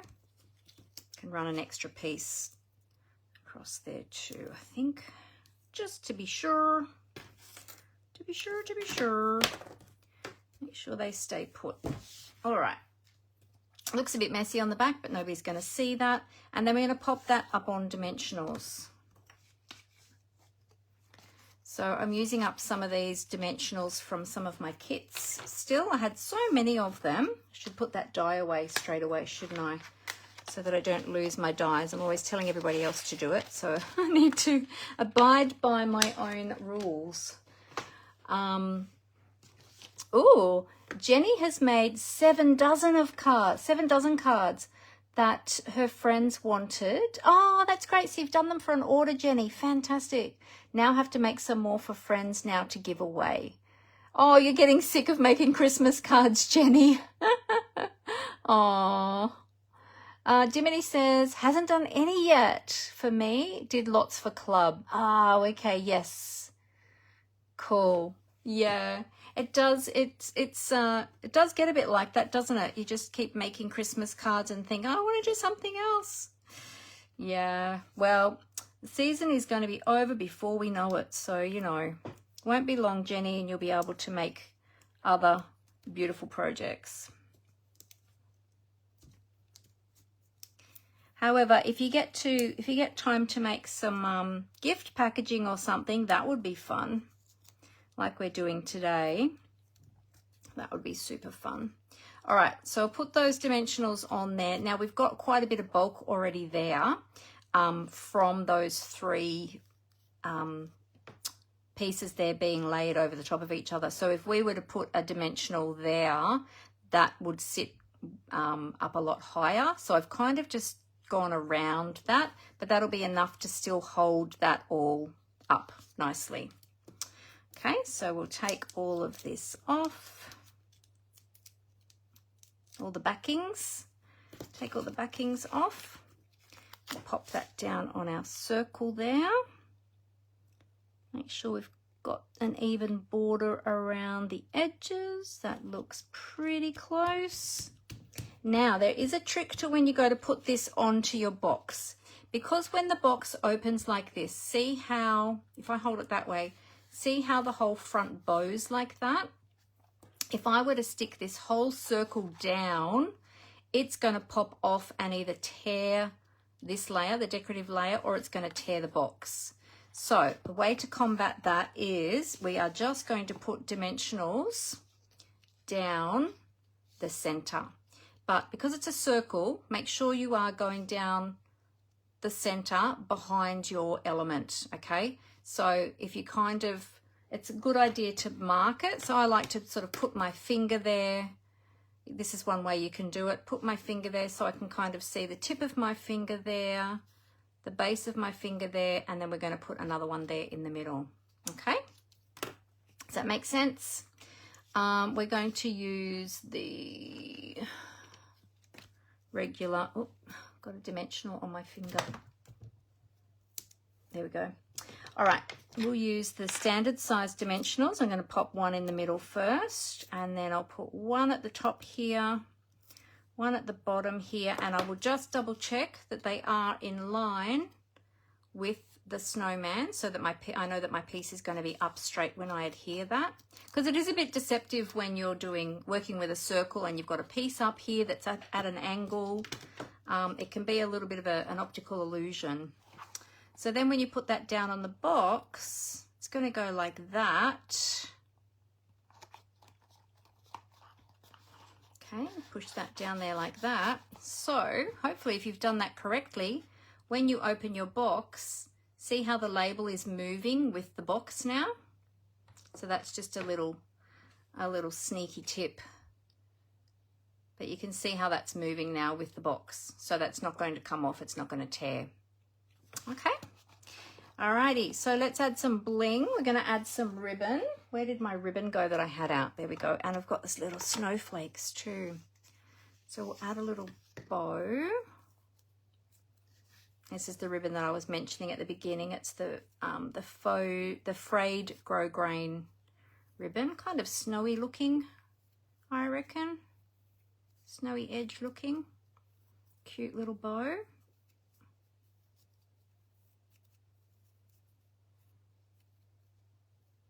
There we go. That should be about the right size. Yep. And we'll snip those ends.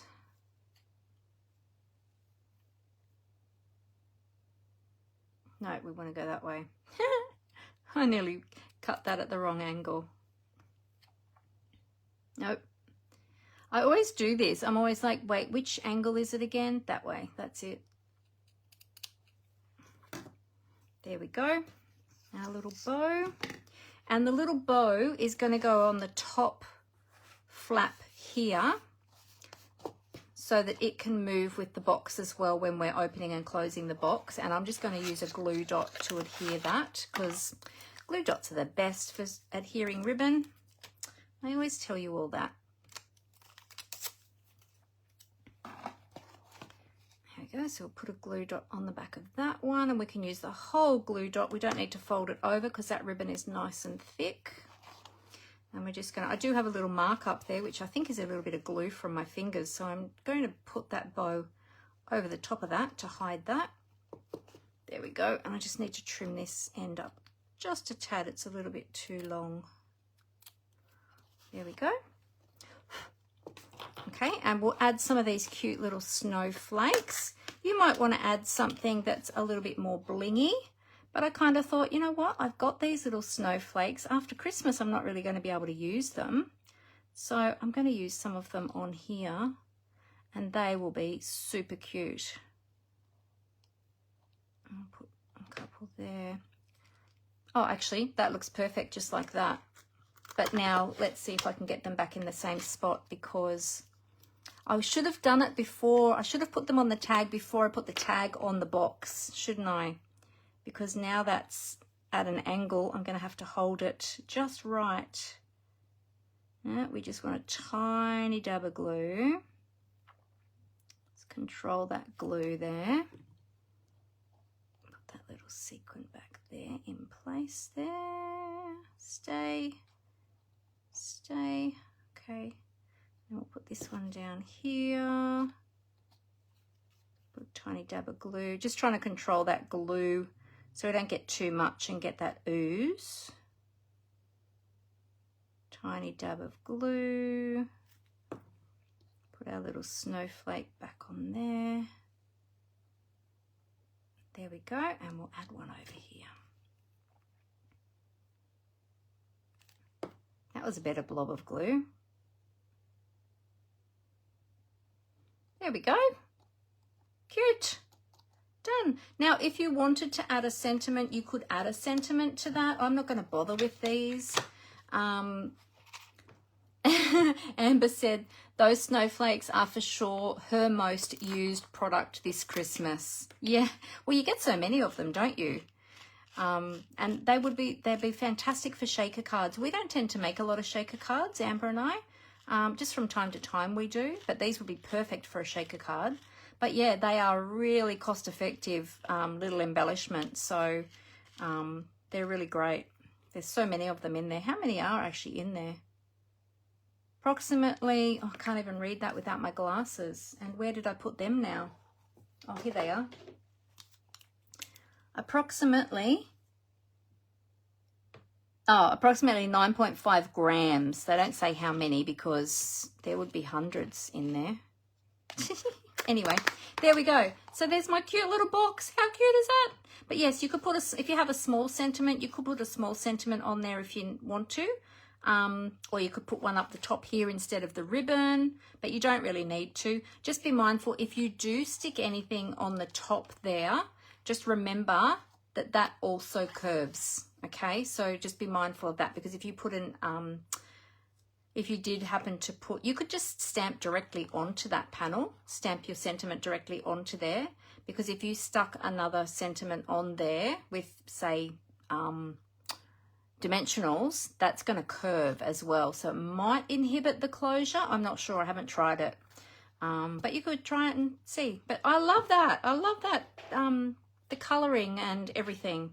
All right, do you want to quickly see how to do the small one? Who wants to see how to make the small box? Oh, hey Cheryl, how are you? Oh, good timing. I just finished making this cute little self-closing box, and you could decorate the back if you wanted to as well, but I just wanted the front. I love the colorings of this one. Leslie says, I love this gift box. I have to go. We'll come back and catch the rest. Oh, no worries, Leslie. Have a great evening. Thank you, Mandy. You're very welcome. Julie says, I've had a small handful as I have some from last year I didn't use. Oh, for your Christmas cards. Yep. I'm making some gift boxes and tags now. Fantastic. Fee is responding to Jenny because Jenny had said she's sick of making Christmas cards. Fee said, yeah, I know the feeling, Jenny. I still have mine to make, about 80. Oh my goodness, Fee. And Rose says, love this box. Yeah, it's super cute, isn't it? I'll show you quickly how to make the small version because it's much quicker. It's just using the DSP. Just move my Stampin' Cut and Emboss machine. And that. And I'm just finding the DSP.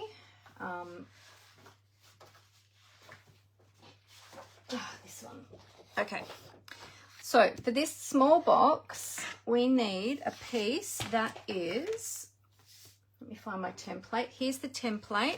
Actually, I'll put my template down on the box. If you want to grab a screenshot of that, feel welcome to do that so that you can make one of these as well, or some of these. These are really great to make. It's made in the same way as the large one. It's just made with DSP though, so it's a bit quicker. You don't have those extra fiddly triangles to make.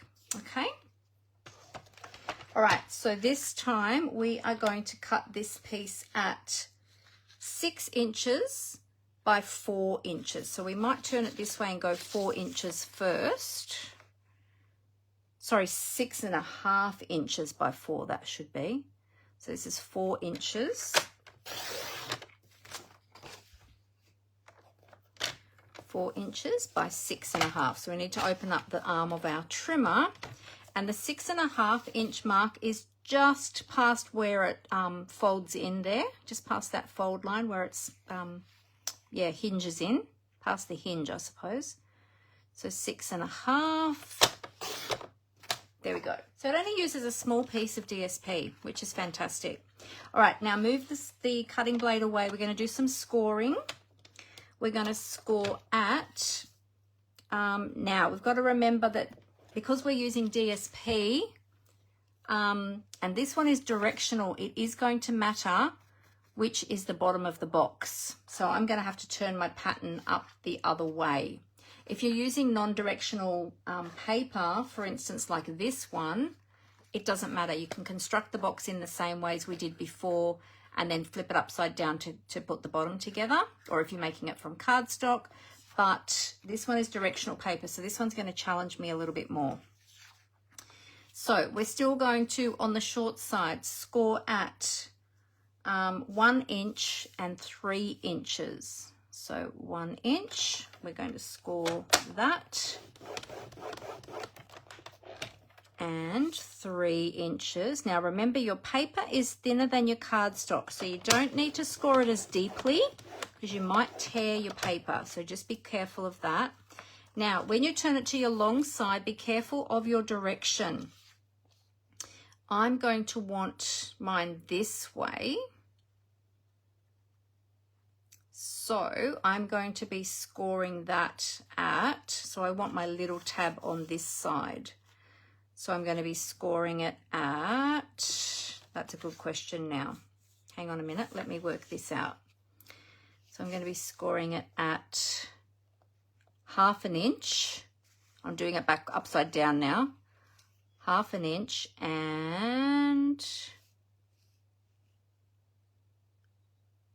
what's that one?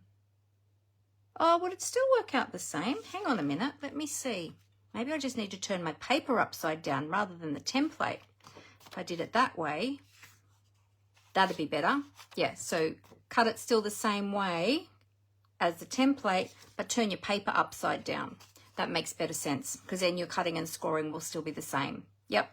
Okay, so I'm turning my paper upside down now, and I'm going to score at 3 inches. That makes better sense. Because I thought, oh, I'm going to have to change all the measurements. And then at 6 inches. That'll leave us with that little 1/2 inch tab.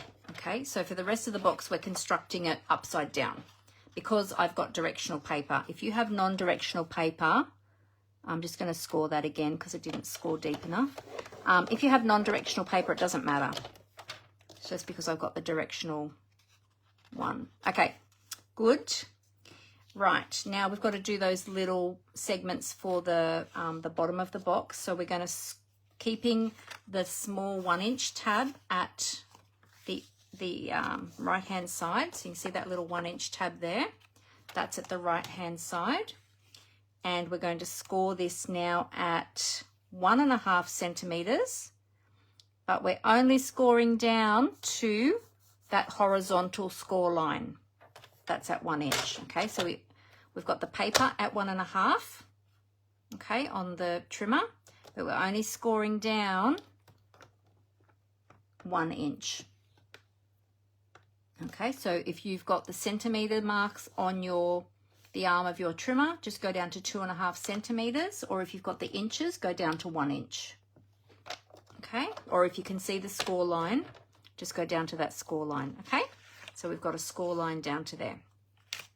Then we're going to move it across to 4.5 inches, and we're going to do the same thing. Oops. Okay, so 4.5 inches here on your trimmer, and we're just going down to 2.5 centimeters or 1 inch, down to that 1 inch score mark. There we go. So you should have a score line there and a score line there, and you've already got the one in the middle. Okay, all right.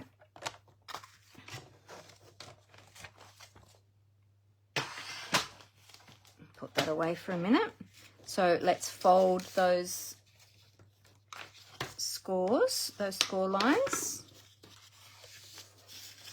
and we're going to burnish those. We're going to fold the center one and fold the little tab there at the end as well. Okay, so again, that's your template. So that's what we've got there with the paper. Okay, now I'm going to do a little pencil mark here. So where we've got that score line coming down here at 1.5 inches, where that intersects with the horizontal line, I'm going to put a little pencil mark just here. I'm going to do the same at the one over on this side, which is at the 4.5 inches. I'm going to put a pencil line down here where we've got that center line that intersects with the horizontal line. So I'm putting one there. And then of course we're coming out to the very edge of the paper here. And we've got that intersect here as well, where we've got that little tab. So we've got that 6-inch mark and the horizontal line. Okay. Then we're going to get our Stampin' Pierce mat, our ruler, and our, I'll just swap this out again, small stylus. And we're going to, I'm going to start this time from the corner here, from that corner here up and up to that point up there where we had put that mark. Whoops, there goes my ruler. Let's try that again. Okay, so score that there. Then we're going to score from this point down to that center point. There, like that. Then we're going to score from the center point up to that score mark there, or that little pencil mark up there. Oops. I should be using my small metal ruler for this because this is a smaller piece and this big ruler just wants to keep sliding around on here. And then we're going to go from that point down to that point where that tab is, where the intersection point there is on that tab. Okay, all right. Now we're going to take our snips, our paper snip scissors. We're going to cut up. Oh, actually, let's rub out the marks this time. I forgot to rub them out last time. Doesn't matter. They're going to be on the inside of the box, but still. Don't want to see ugly ugly pencil marks on the inside. All right, so we're going to first cut at that center point, and you're only cutting up, remember, to that horizontal score line. Okay, so we're only cutting that far. Okay, then we're going to come across to that little 1 inch, ½ inch tab, and we're going to cut up to the 1 inch mark. So then you have those 3 tabs there like that. Okay, then we'll turn the box around and we're going to cut, let's make sure we can see them where we're cutting. Some papers it's easier than others. If you can't see them, just give your paper a bit of a fold on those score lines again first, just so you can see where those score marks are. Then we're going to cut that one. And so we're cutting on all of those score marks that we made. This one's a bit harder to see. There we go. So then we have that little tiny tab. Then you've got 1, 2, 3, 4 that are all the same size. Okay, we're going to cut out these little corner pieces because we don't need those. So we're going to take that piece out. So same as the big box. Going to take that piece out. We're going to miter our corners here on our little end flap. So that's just taking a little wedge out of there. Okay. Now I'm turning my box up the right way round this time. Oh, I didn't quite take off enough just there. Got trimmed, whoops, jumping away from me. I think I trimmed that just slightly wider than the score line there. There we go. Let's take that off. Okay, so I'm turning my box up the right way this time. So this is the bottom with all those, with the 4 flaps, and the 2 flaps is the top. So where you've got your little tab at the end, you're going to fold that in. All right. Oh, wait, before we do that, this is what I did last time. I forgot to. Before we put the box together, we've got to fold on the triangles. So let's fold the box on those triangles. That's a mistake I made yesterday too with my team. I was able to manipulate it with my fingers once it was constructed, but just made it a bit more difficult. It's better to do this way. So we're folding on all of those diagonal score lines.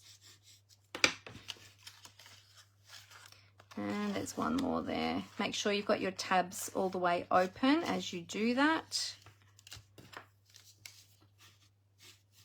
There we go. Okay, so you should have all of the triangles. If you turn it over to the other side, you'll see the triangles a bit more clearly. Well, depending on the patterns on your paper. But you will see them probably more clearly because there'll be a mountain fold on the other side. Okay, so now we're going to construct our box. And in fact, you know what I just realized?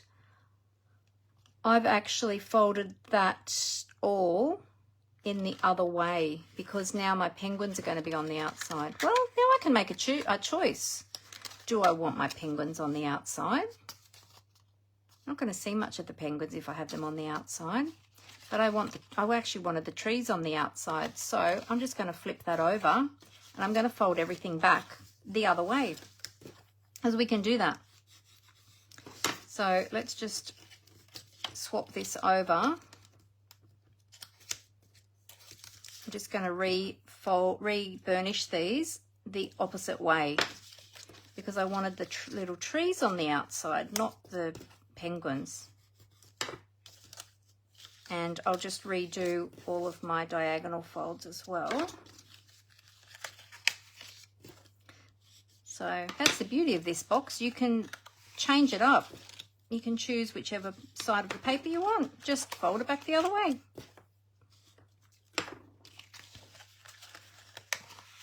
There we go. And our little tab needs to fold in that way. That's it. No, it needs to go. Yes, that's right.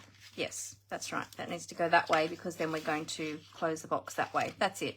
That's the way I wanted it. Okay. Because it's much easier to do that with the DSP. So, all right. I'm going to take a little bit of tear and tape and put that on my little tab here that I've folded in.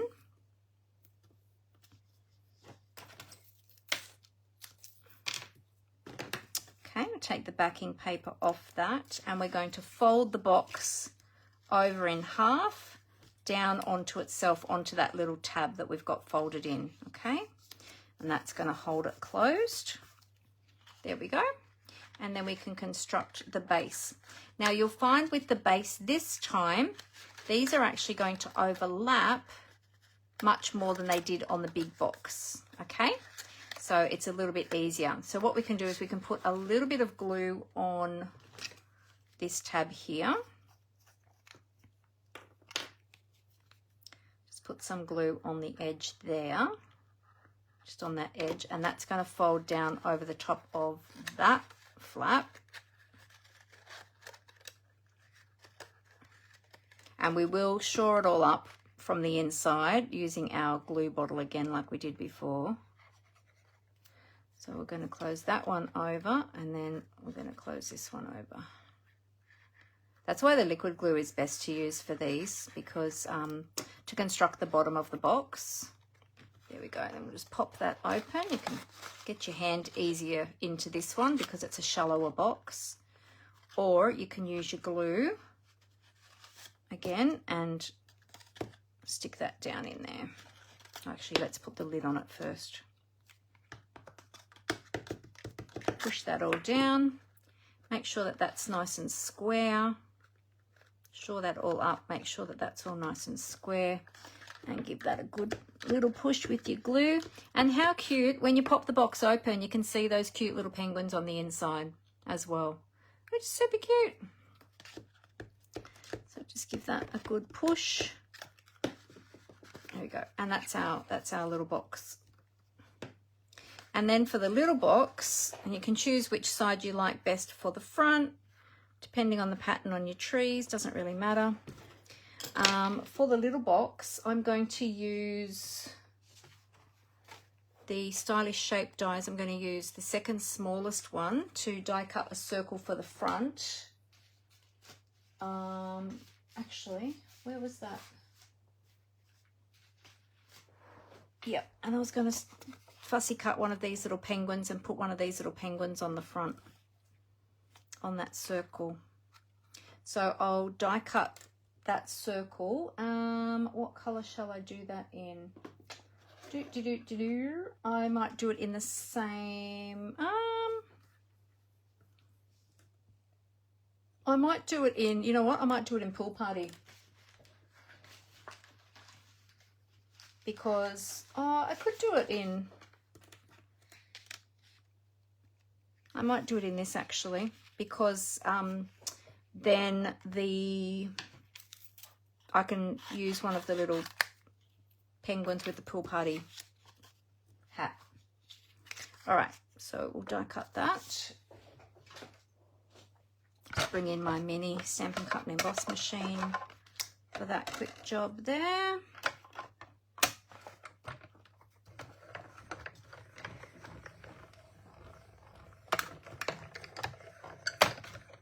Oh, when I finish, can I please put the template up for the small box again? Sure. Yep, I can do that. And you can grab a screenshot. You can always replay the videos as well at any time and grab a screenshot. You can just pause the video during the replay and grab a screenshot then as well if you'd like to. I think I'm going to use this little guy with the... But yes, I will try to remember to put the template back up again, Rose. Actually, you know what? I'll put it up now while I am fussy cutting my little penguin here. If I move that over there, there we go. And you can grab a screenshot of that while I fussy cut my little penguin. He's super cute. I want to use him. I actually haven't used this paper very much. I love this paper. It's so adorable, but I haven't used it as much as I thought I would because I've been doing so many other projects. And this one just kept on getting hidden in the shelf. Kept on getting other things put on top of it. I kept forgetting about it. So I'm glad I got to use it today.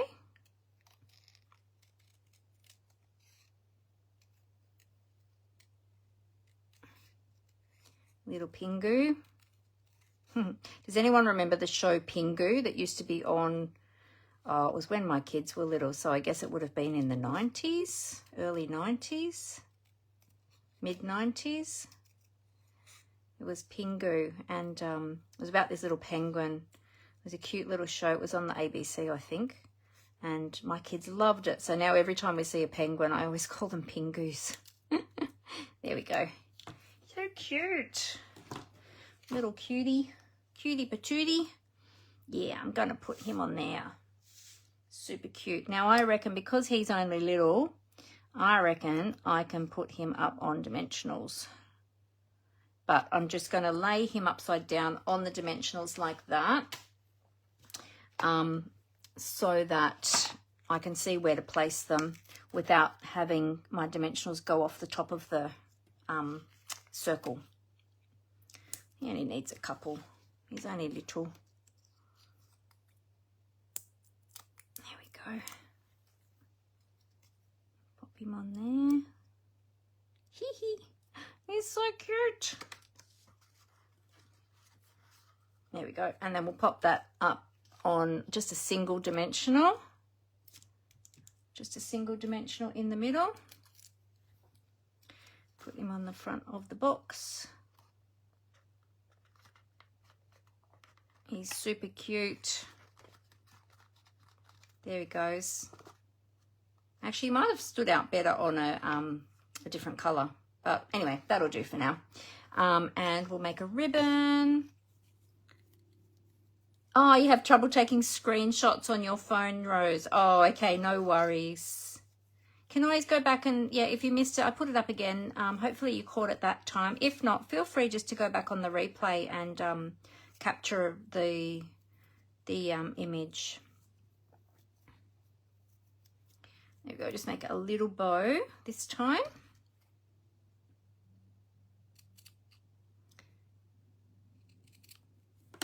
Oops, got the ends too long on this side. There we go. Yep. And we'll pop that up on in the corner. Grab a glue dot. Oh, I don't have my pokey tool. Hang on, I'll just swap that out.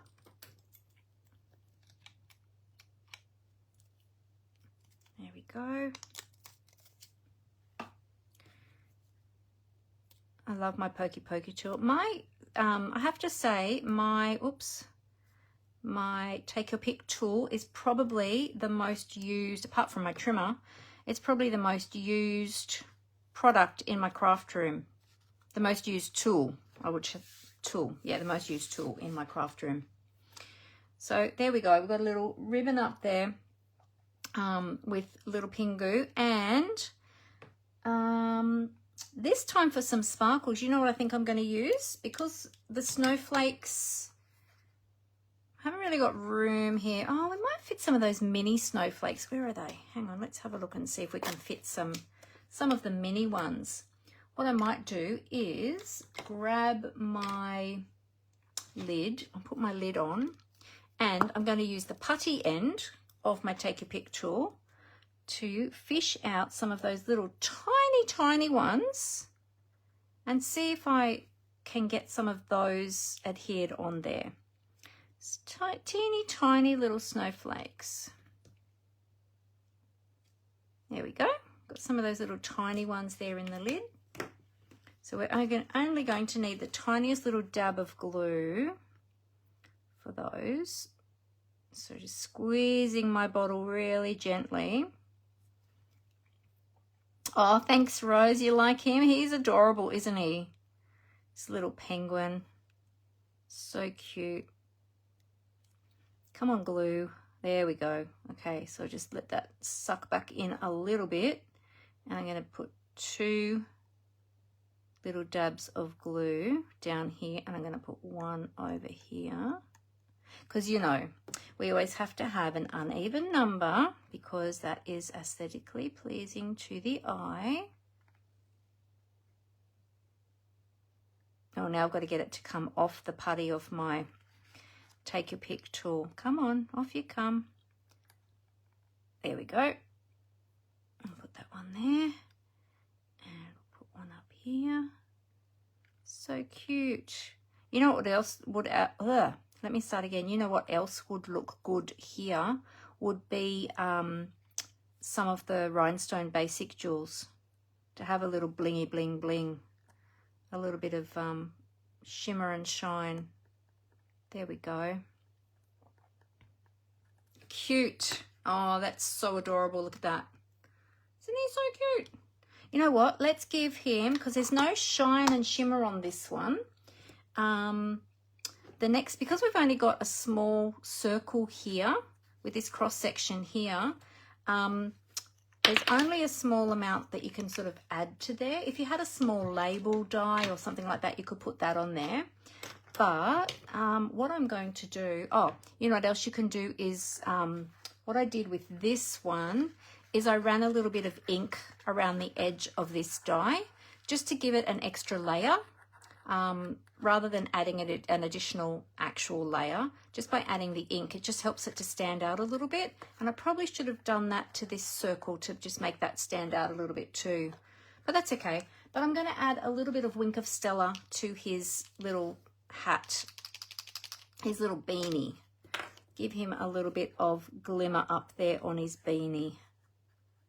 Let's give him a little sparkly beanie, because he's really cute. There we go. And you know what? Let's go around the edge. I am tempting fate here. I'm going to go around the edge of the circle where that stitched line is with my Wink of Stella and give that a little bit of a bling as well. And just hope that my Wink of Stella doesn't start to run. Oops, got a little bit on his foot. Now he's got a sparkly foot. That's okay. And just give that a little bit of a blingy bling bling. Now, I don't know if that's going to show up on camera, but it will. It does show up in person. There we go. So now we've got a little bit of sparkle. You can add a little bit of sparkle to some of those trees if you want to, but I won't do that right now. So there he is. Can you see? Can you get a glimpse of that sparkle on him, on the hat and around the circle? I'm not sure if that's going to come up on camera. Oh, I think you can kind of see it. So there we go.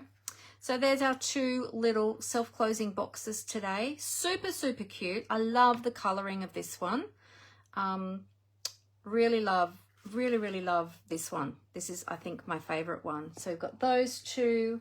We've got the reindeers that I did with my team the other day, and then these were my two original ones when I first learnt to make it. So there's all the different little boxes. So now I've got 3 sets.